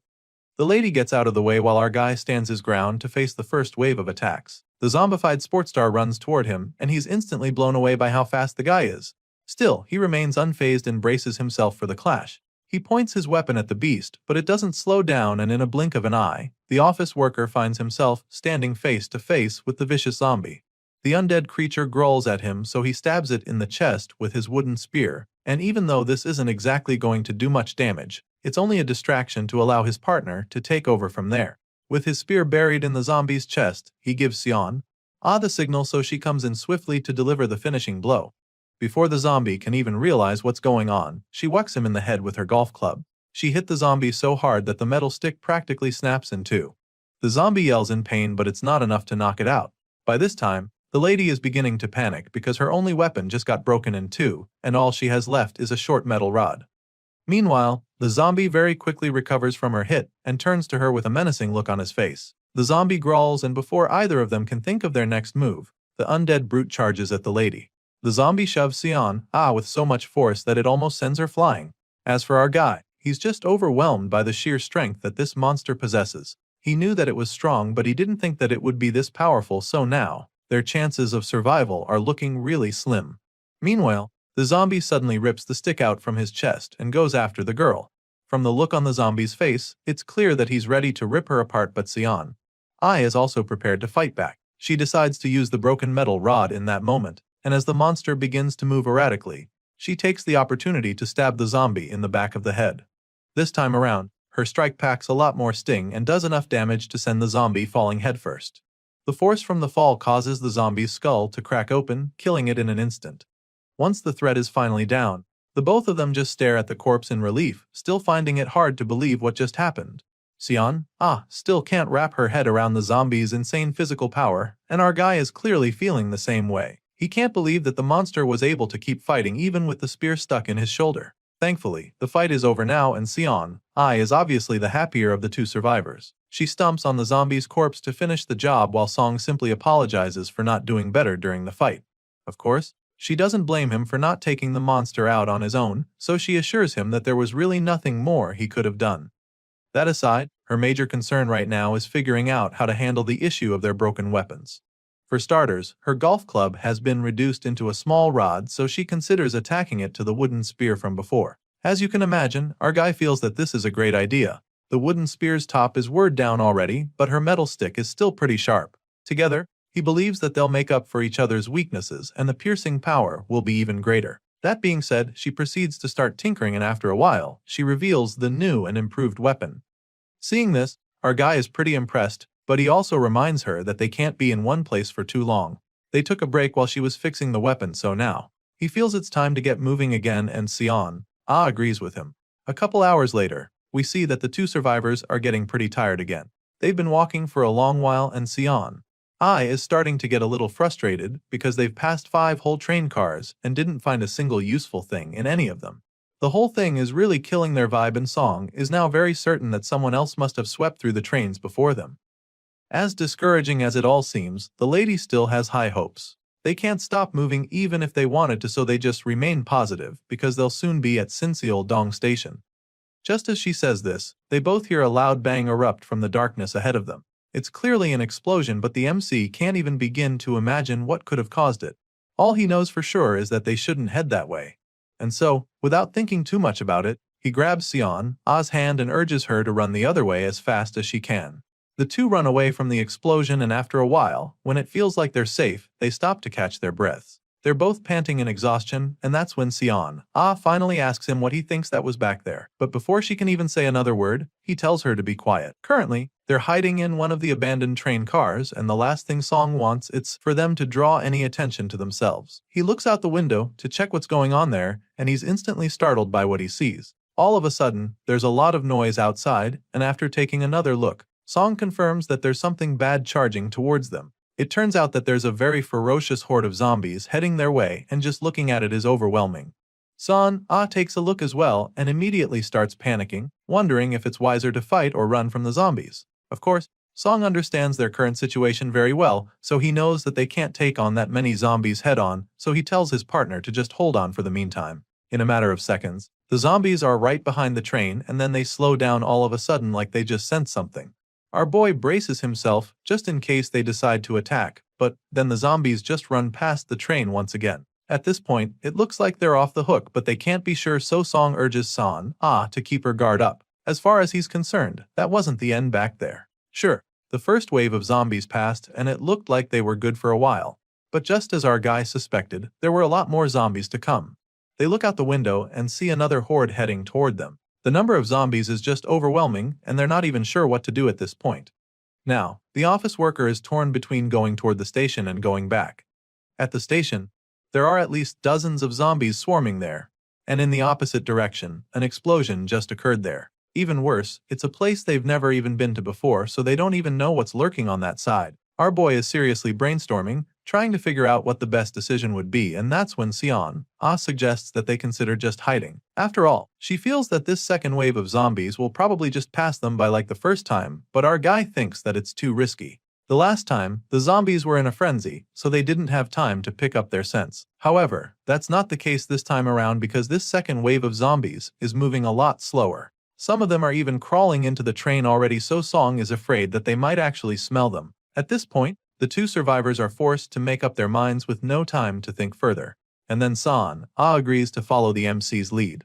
And this just makes our guy even more nervous, because now it's all on him to make the right call. After a very brief mental debate, he decides that they go back the way they came. To him, it's better to go back now before the zombies spot them, and Sion doesn't argue. She follows his lead as promised, and the two make their way out of the train before any of the zombies can pick up their scents properly. He has a plan in mind right now, and all they have to do is reach the next section without getting caught. The MC climbs off the tracks, and suddenly, it looks like they'll be able to shake the zombies off their tails. By this time, they notice that there aren't any undead close to them anymore. Our guy is quite relieved, feeling that they'll be fine as long as they are careful. Song believes that they can avoid the remaining zombies as long as they don't make a mistake. So he reaches down to help pull San off the tracks as well, but that's when he realizes how slippery his palms are. Apparently, his sweat made it impossible to hold on to her, so she slips out of his grip and falls down onto the tracks. The poor girl suffers a heavy fall and lands directly on her back. She's probably in a lot of pain already, But that's not even their biggest problem at the moment. You see, the noise from her fall is so loud that it attracts the zombies lurking nearby. Just when they thought they were off the hook, they're right back in the running game. As you can imagine, the extremely sensitive creatures pinpoint the location where the noise came from and immediately start going there. Meanwhile, Ai is still wincing in pain after that nasty fall.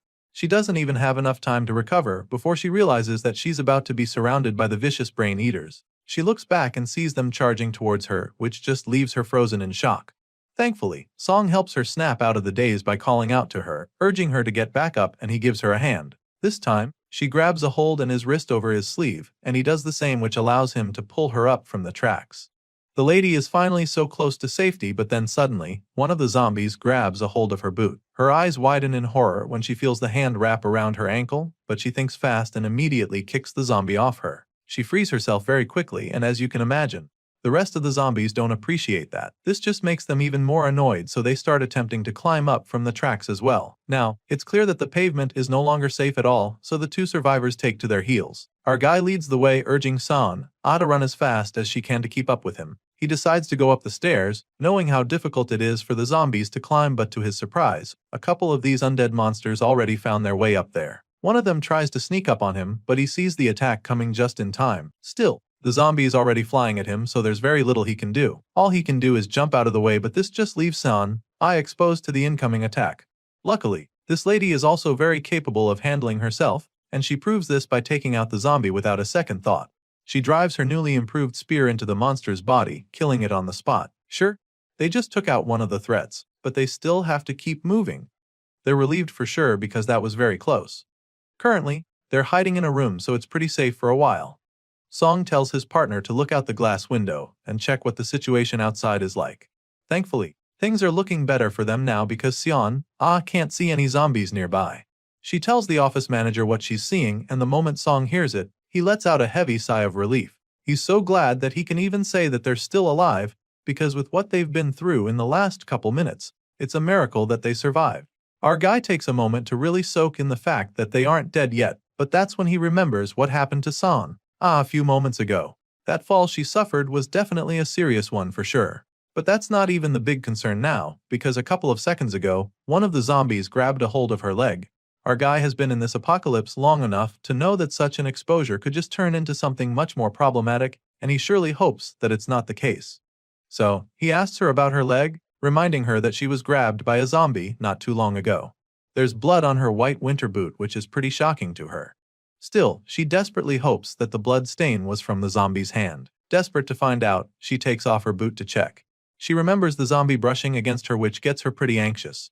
Of course, our guy can see that she's scared, so he offers to help her take a look and find out what their fate really is. Shows him her food after taking off her winter boots, and he immediately begins to inspect. Song looks really hard, and he does indeed find something. It's pretty clear that she got scratched by the zombie, and our guy is very relieved about this, because he knows how much of a problem it would have been if it was a bite mark he just found. Song tells her that it's nothing to be worried about, but it doesn't really calm her down. She's still hung up on the fact that the zombie got her with its claw, and the look on her face right now is that pure horror. Still, the MC assures her that she'll be fine, revealing that he also got scratched a little, but nothing happened. At this point, the girl desperately asks if he's sure of what he's saying, and once again, he assures her that she will be fine. Hearing this, she finally calms down, admitting that she thought it was already the end for her. This scratch mark that somehow resembles a snake bite appears to be swelling a bit, which is pretty normal, so R helps her attend the wound. Afterward, admits that she feels a lot safer now that he's disinfected it, and Song is just grateful that they were able to find a first aid kit a while ago. Sadly, the box is pretty lacking, and it makes the MC conclude that the manager who handled it was very careless. There's no saline, no alcohol swabs, or even coagulants in the first aid box, but still, he admits that they're even lucky to have gotten their hands on it in this apocalypse. After all, he didn't even expect to find a lot when the other scavengers have taken almost everything of use. At the moment, it appears that the last group of scavengers to get here didn't exactly take everything. Sure, they took almost anything that can be considered food, but it still looks like they only skimmed through the place, so our guy is pretty positive. After cleaning Ah's wound for her, he tells her to just rest for a while, and then proceeds to continue his search. He rummages through all the stuff there, and it doesn't take too long for him to find something truly useful. It's literally a key, and even though he doesn't know what it opens yet, he's now very sure that there's still stuff for them here. Song Jin. Song is feeling very lucky now that he's got the key because this means that he won't have to worry about where to sleep tonight. Now that he's gotten into the room, he's determined to find some valuable items, so he begins his search immediately. But even after poking around the room, nothing seems to come forth for him. This makes him even more eager to find something. He's sure that it's somewhere in the room, so he begins to retrace his steps. He feels that he might have rummaged through too quickly, so he slows down the second time around, carefully checking the place. Once he's more focused, it doesn't take too long for him to find the logbook, so he excitedly starts going through the pages, line by line, determined to find the information he needs. Sure enough, he comes across the line, stating that the locker password was changed, so he takes the new password and rushes to open the locker. San sees him and expresses how shocked she is. She didn't realize that he knew what he was doing the whole time, but now, it's pretty obvious. She's so curious as to how he knew to look for the logbook, so that's when he turns to inform her that he actually used to work in the subway. It turns out that it was during his time here that he learned that they always jot down the safe codes in the logbook. Well, now that he's gotten into the locker, Sion is wondering if there's something special inside the safe. In response, Song admits that he doesn't know for sure. All he knows is that the safe is mostly just for keys used inside the station. However, the main thing he believes can be of use to them is still sitting in a box in the safe. So, he takes out the box and reveals the gun sitting inside. The MC explains that this is actually a gas gun, and he knows this because subway stations always keep firearms in storage. Still, the lady can't understand why something like that would be in a train station. So, Song explains that station staff need to be prepared in the case of a robbery or an attack because they collect cash every morning. He gives her the box to keep after explaining this, but she feels that he should be the one to hold on to it. Besides, she's never even touched a gun, so she doesn't think she would know how to use it when it matters the most. Our guy agrees with her and keeps the gun instead. Since she can't hold the gun, he informs her about the key he found earlier. She asks him what it's for, so he tells her that he thinks it is the key to the station staff room. The two rush over to the staff room to try the key, and they immediately beat the clock as the door opens. The two smile at each other in excitement before going inside, and the first thing our guy notices is the size of the place. It's about 16 to 20 square meters, which is even worse than the place where he worked before. While looking around, they're shocked to see a pale figure sitting in the corner. They're startled at first, but upon closer inspection, they confirm that the guy froze to death already. The guy doesn't look like he was infected. He probably died of starvation, so San proceeds to politely take his clothes off him. They get out all the blankets and pillows they can find, and for the first time in weeks, they can enjoy a good night's sleep. San is really liking this, so she suggests taking the blanket along even if they leave here. But Song isn't sure if they can move with that kind of weight. Well, she doesn't agree with him. She feels they can take the blanket since their food bags are almost empty anyway. At this point, they're finally on the same page, so the office worker agrees with her idea. The bed is surely very comfortable, and it's just a matter of time before they fall asleep. They've been running around all day, so Song encourages her to get some rest. Later that night, while our guy is keeping watch, he checks the floating shop for some items. The food they have left can only last for the next 2 days, so they have to get to the warehouse before then. At this rate, getting there shouldn't be a problem if nothing major happens. At the moment, he's got his eyes on some winter clothes that cost 3 coins. It's getting colder by the day, and even though being underground helps for the meantime, they'll still have to go back to the surface eventually. The situation underground is gradually getting worse too, and if things go wrong they'll need to cover more ground, so he's really considering the winter gear. Currently, he can afford sets for him and his partner, but he's not sure if spending that much on clothes is the wisest choice. After much deliberation, it looks like he is about to click the button, but he stops midway.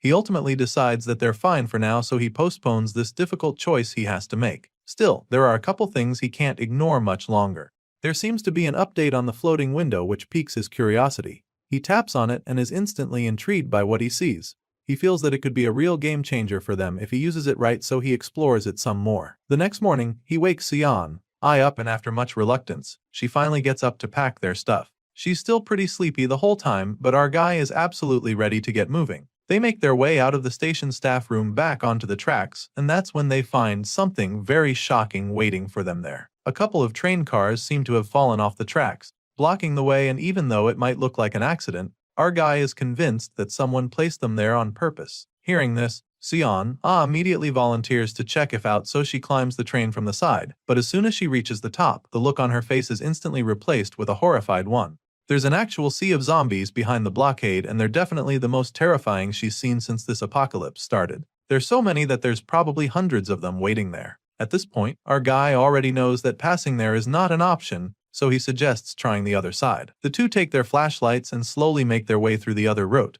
The path with the swarm of zombies is the only subway line connecting to their destination, so Sion really doesn't know what they're going to do now. Our guy is also really stressed out by this option, but he has to make the call, and right now, the only option they have is to go up to the surface. Unfortunately, the wind-up there is even more brutal now.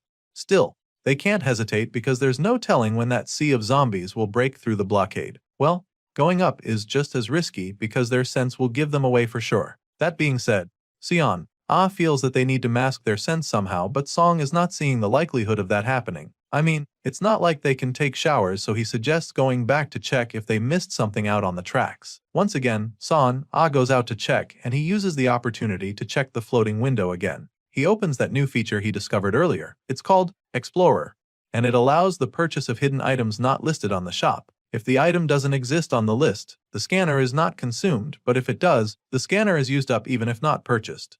Seeing this, our guy realizes that he'll be risking 1 coin just to use the Explorer. So now, the big question is if he's willing to take that gamble. The story continues from the moment the MC decides to check out the Explorer feature of the mysterious shopping system. A page pops up, explaining exactly how it works. Basically, the Explorer is a feature that allows the user to purchase hidden items that do not usually appear in the shop list. If the item doesn't exist in the list, then the Explorer won't be consumed. But if it does exist, then the Explorer will be consumed even if the user doesn't purchase. After reading all of this, Song decides to purchase it, which causes another floating window to pop up. He's taken aback by the interface at first, but quickly gets the hang of the thing. He figures out how to work the thing, and the first item he searches for is a vaccine. I mean, in this zombie-infested apocalypse, that's probably the most precious thing one can have, right? Well, unfortunately there's nothing like that on the shop list, but at least his Explorer doesn't get consumed. Still, the MC is determined to find some kind of cure on the shopping system, so he tries again. This time around, he searches specifically for a zombie vaccine. But just like the first time, he doesn't find any results from the search, and once again, his Explorer remains intact. When that doesn't work, he tries again, typing in stuff like zombie infection antibody and virus vaccine, but time and time again, all he gets is the same response, telling him that there is nothing like that. Song keeps trying regardless, being as creative as he can, but it's all futile. And once he's finally run out of ideas to find a cure on the shopping page, he just flops back down on the bed, feeling disappointed. He knew that this would likely be the case, but he's convinced that he still has to give it a shot. Now that he knows there's no cure on the platform, he decides to search for something else on the system.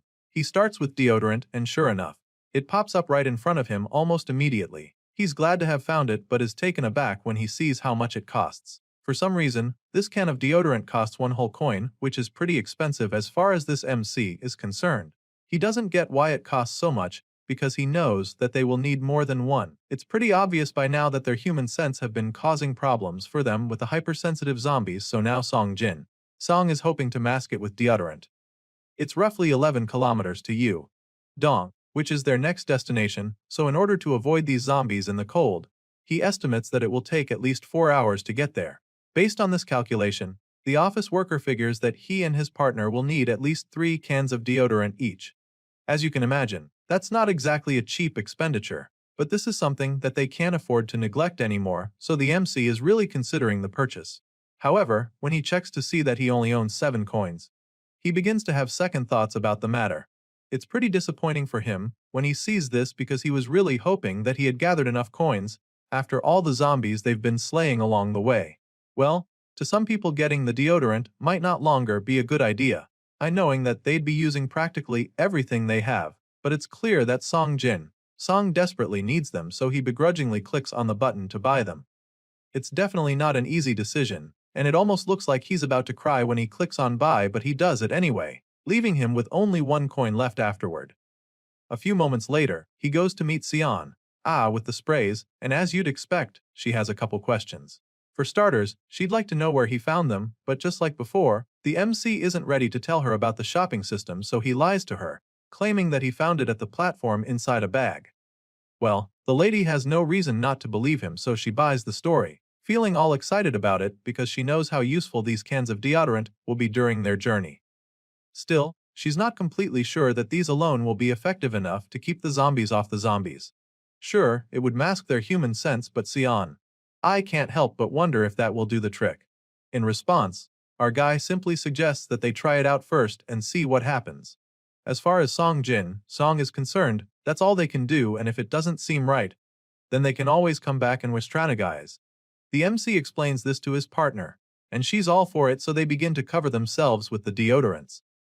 They help each other spray their bodies and other stuff like their bags to really hide the scent. After spending some time doing all that, Song asks his partner if she's ready to get a move on. Claims that she is, so the two office workers head back out onto the freezing subway. They begin their journey, and after walking for a while, they reach the signpost telling them exactly how far their destination is. It's definitely not an easy walk, because not only is the freezing weather making it difficult to breathe, but the snow has piled up so high that walking is equally a hard task. The MC huffs and puffs with each step, and suddenly gets the feeling that they might encounter zombies soon, so he suggests that they pace themselves. Of course, I agrees with this idea, so they both pick up the pace, but shortly after that, the wind speeds get higher, making it almost impossible for them to see anything ahead of them. Usually, this would be the time when they begin to panic, knowing that it's just a matter of time before nearby zombies catch their scent. They've been in that situation more times than they would like to do, even though they're wearing a heavy amount of deodorant right now. The lady can't help but panic when she spots a zombie lurking around. At first, she's pretty nervous, but then after a while, the zombie still doesn't sense them around despite the wind trying to rat them out. At this point, they're a lot more relaxed but also curious, wondering if the deodorant is actually working or if something is wrong with this zombie in particular. Song, and I slowly move closer to the zombie, curious to find out just how well this deodorant works. The two get pretty close to the zombie, anxiously waiting to see what happens, and then all of a sudden, the undead creature jerks and turns around to face them. The MC is alarmed by this, but he stands his ground, especially since this zombie doesn't seem to know exactly where they are yet. At the moment, he's not sure if they've been caught, so he remains brave as he grips his weapon tightly in case he needs to use it. However, this zombie just keeps turning around in confusion without actually figuring out where they are. It's like it knows something is there, but unlike before, it can't make out where or what it is. After watching the confused creature turn in circles for a while, the MC decides that it's time to get a move on. Clearly, this zombie couldn't get them despite being a few feet away, so it's starting to look like his genius plan is working. I is really excited about this, so she tells him, and he just suggests that they keep going with this momentum. Now, they're sure that the deodorant can actually make them invisible to the zombies, so all they have to do is make the best use of this hack.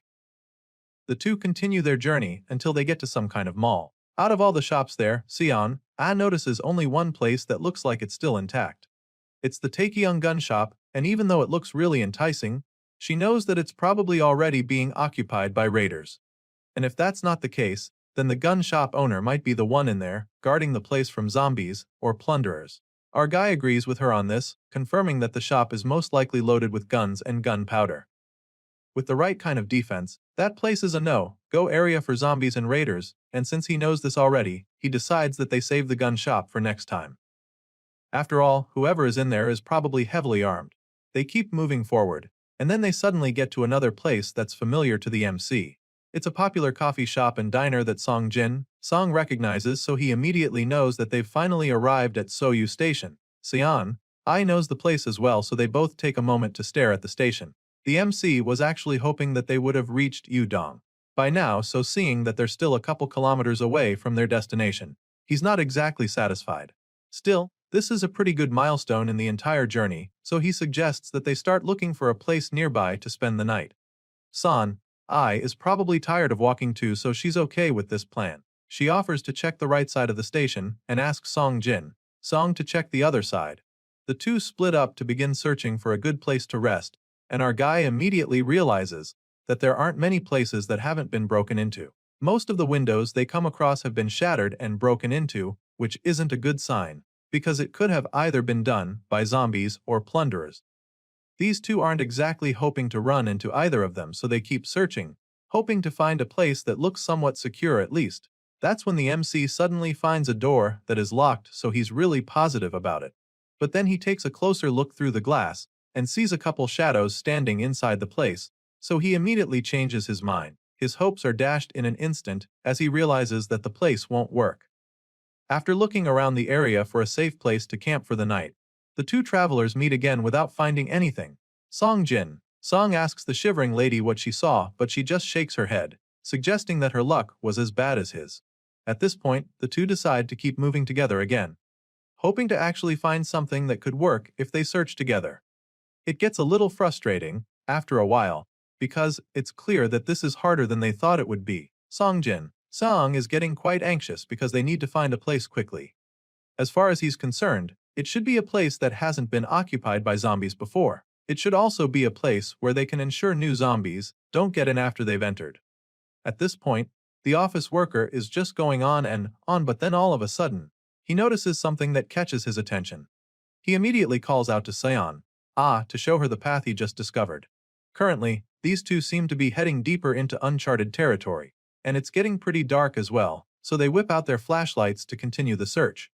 The MC finds a staircase and asks his partner if she thinks they should go up that way. But she, on the other hand, appears to have found a door leading to a room. She knocks quietly, but there's no response, so she presumes that there aren't any zombies there.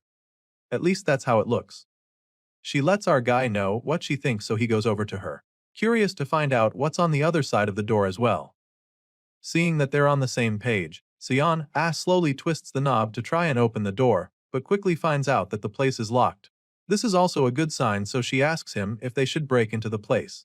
Of course, our boy doesn't think that's the best way to go, because it's a glass door, which means that it will make a loud noise if they break it. With this in mind, he advises against breaking the door, so she just gets frustrated about the whole thing at this point. Sion starts to feel like there's no helping their situation, but before she can start brooding, Song realizes something that might just work. He notices something in the distance that gives him an idea, so he rushes over there, claiming that there might just be another way. Hearing this, Sion's hopes suddenly come back to life, so she curiously follows him as he rushes down the stairs. The MC goes downstairs and then suddenly stops in front of some kind of box hung on the wall. He's familiar with the thing, and for some reason, he's convinced that this is where they're going to find the solution to their problem.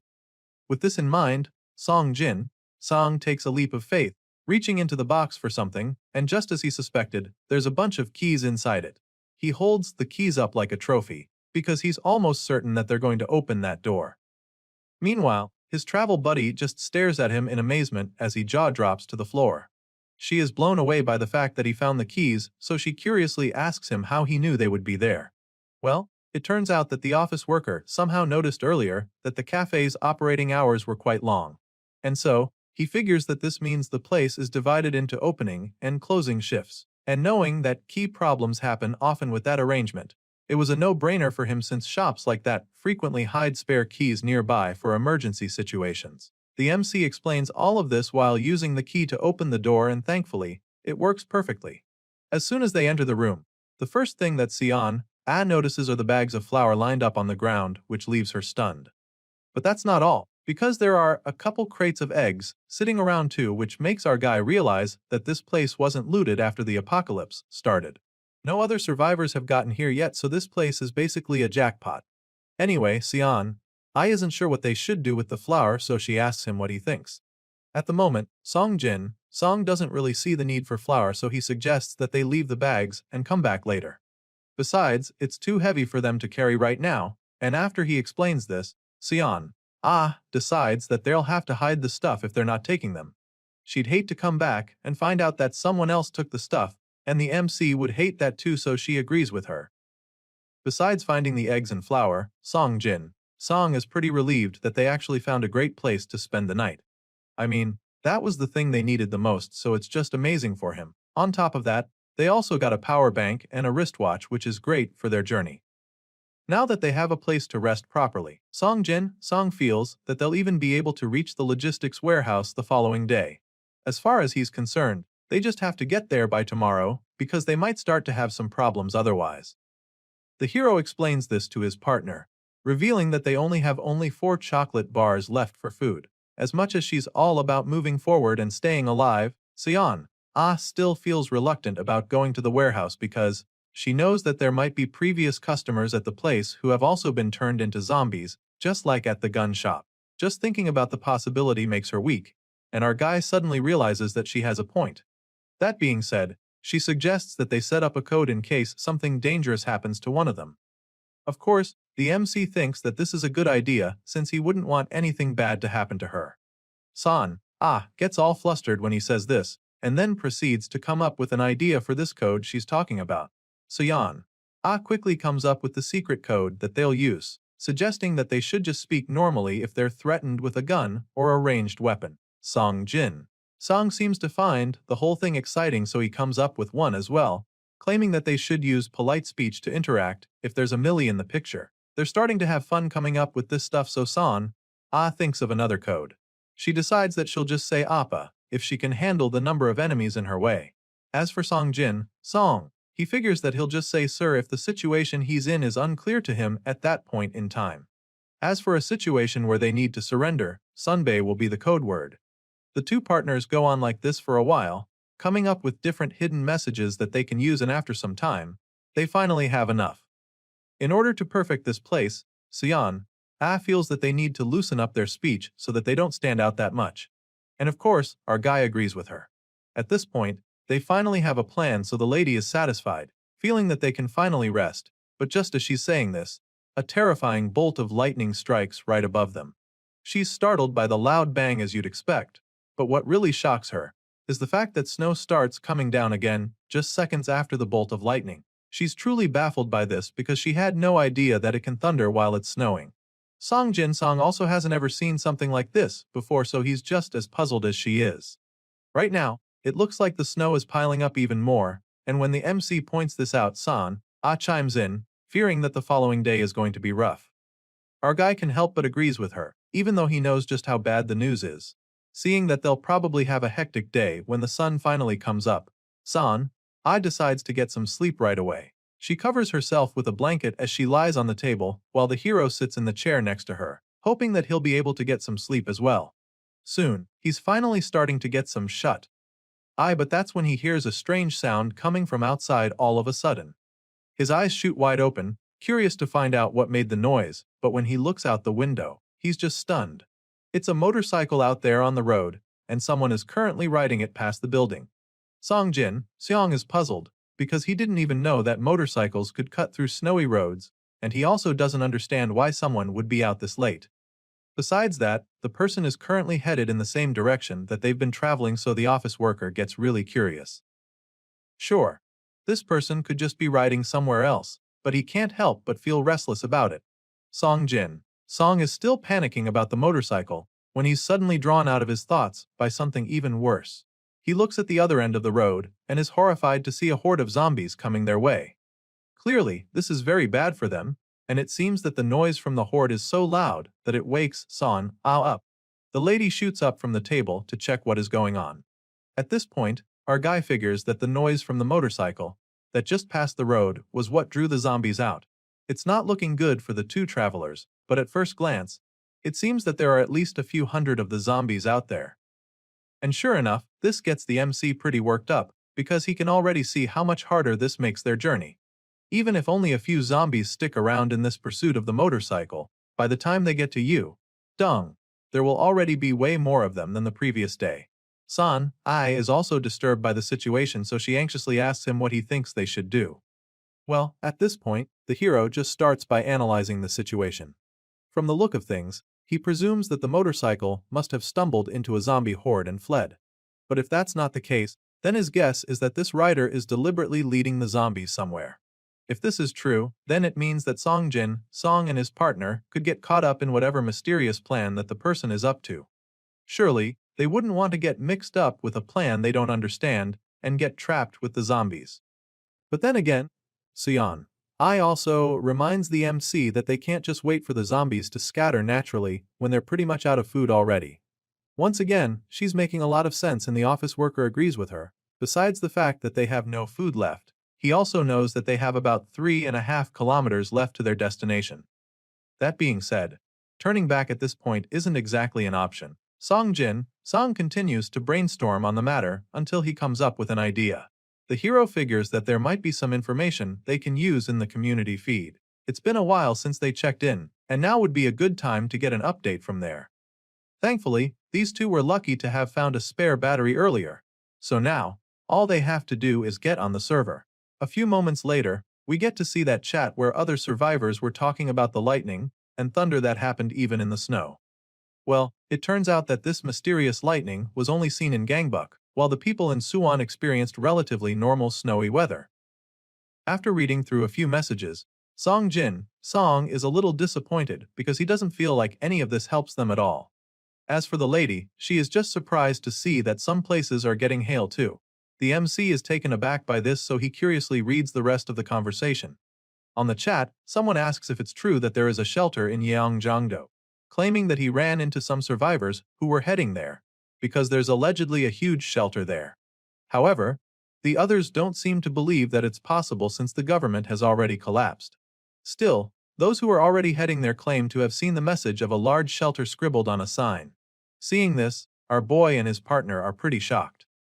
Anyway, the argument on the chat goes on, with someone warning others not to go to that place. They claim that it's actually a cult and that they escaped from there. Unfortunately, some other survivors don't believe the story, so they call it BS, insisting that people can't just change that fast to start a cult all of a sudden, when it's only been like a month since the apocalypse started. At this point, the one claiming to have escaped the cult just stops trying to convince the one doubting. The person continues talking about the supposed shelter, revealing that they're giving clothes and food to strangers for free seen though the world government has collapsed. As far as this person is concerned, the people running that place aren't doing it out of goodwill, insisting that they are gathering people for a reason. After reading all of this, the two travelers can't help but feel conflicted about the whole thing. I admits that she's kind of creeped out by the shelter thing, but asks the assistant manager what he thinks. Well, of course the MC has his suspicions too. It has only been 3 weeks, and yet this group has already built a shelter that can house people and supply them steadily. Our guy suddenly remembers that Deputy Yoon Hyok Jay said in a message that he was heading toward the west coast. With this in mind, he feels that they'd probably be able to get more information if they could reach the man. However, for the meantime, Song decides that they just rule this shelter place out of their options since they don't know enough. Once again, I is on the same page with him, feeling that it's best if they stay away from the creepy shelter. The MC confirms that those are all the messages on the community feed, so he's a little disappointed that there's no new info about that motorcycle. So, he decides to come up with a new plan. Song decides that they stick to their original idea, which was to head for the logistics warehouse. They make their way back out onto the freezing streets, but agree to stop or turn back if they run into a zombie horde or anything risky on the way. Shortly after going out, they spot a few zombies around, so the MC takes out the cans of deodorant again. Apparently, they're about to use their last shot of the thing, which means that they have to move faster now. Thankfully, there aren't many zombies on the streets, and it looks like they should be close to their destination by now. The major problem now is the truck fog that's making it very difficult to see what's ahead of them. Still, the two travelers keep pushing on through it all. Eventually, they get to a point where where the MC checks his watch, confirming that the scent blockers should have worn off. That being said, he informs his partner that they'll probably have to fight if they come across any zombies. Besides that, they should also have reached their destination, so they look around the area in search of the warehouse. While struggling to see through the thick fog, suddenly spots something in the distance. Sure enough, it's the warehouse they came looking for. It's way bigger than our guy expected, which is a good thing because it means that they shouldn't have to worry about supplies here. With this excitement, rushes to the door and tries to burst in, but after pulling on it a couple times, it still doesn't budge, which leaves her pretty confused. From what she remembers, this place used to be open all the time, so she doesn't get why it's locked now. As for our guy, he just starts brainstorming again. Just then, notices that there are barbed wires on the walls, which also wasn't the case the last time she was here. But that was a few months ago. Seeing that the front entrance isn't exactly going to work for them, the office worker suggests that they look around and search for a way into the place. The both of them start going round the place, and that's when the sharp-eyed lady spots something that just might work. It's a breach in the barbed wires on the fence, so she feels that they will be able to get in through it. She immediately prepares to climb up the wall, but the office worker stops her, because he feels that it's too dangerous. They don't even know what's on the other side yet, and he also finds it suspicious that this little gap is the only weak spot. It looks like an intentional breach to him, but I doesn't think they have any other options besides this. Despite being worried, the MC can't deny this fact. On top of that, their scent blockers have worn off, and they don't have any food either. Sion continues to give him reasons why they have to go in through the gap until he changes his mind. Still, he tells her to be careful once she's inside, concluding that they'll probably have to fight. Once they're finally on the same page, our guy crouches down to give her a boost. The athletic girl runs up and floats up to the top of the fence in a flash. She takes a moment to scan the surroundings and concludes that there's no one around. So, she jumps down into the warehouse, feeling very excited to finally be in, but before she can even take another step, someone pulls a gun on her head from behind. This guy must have hidden really well for Sion not to have seen him because he practically emerges from the shadows and orders her to put her hands up. At this point, the girl just freezes in horror because she's in a real pickle. That's it for this episode. Until next time.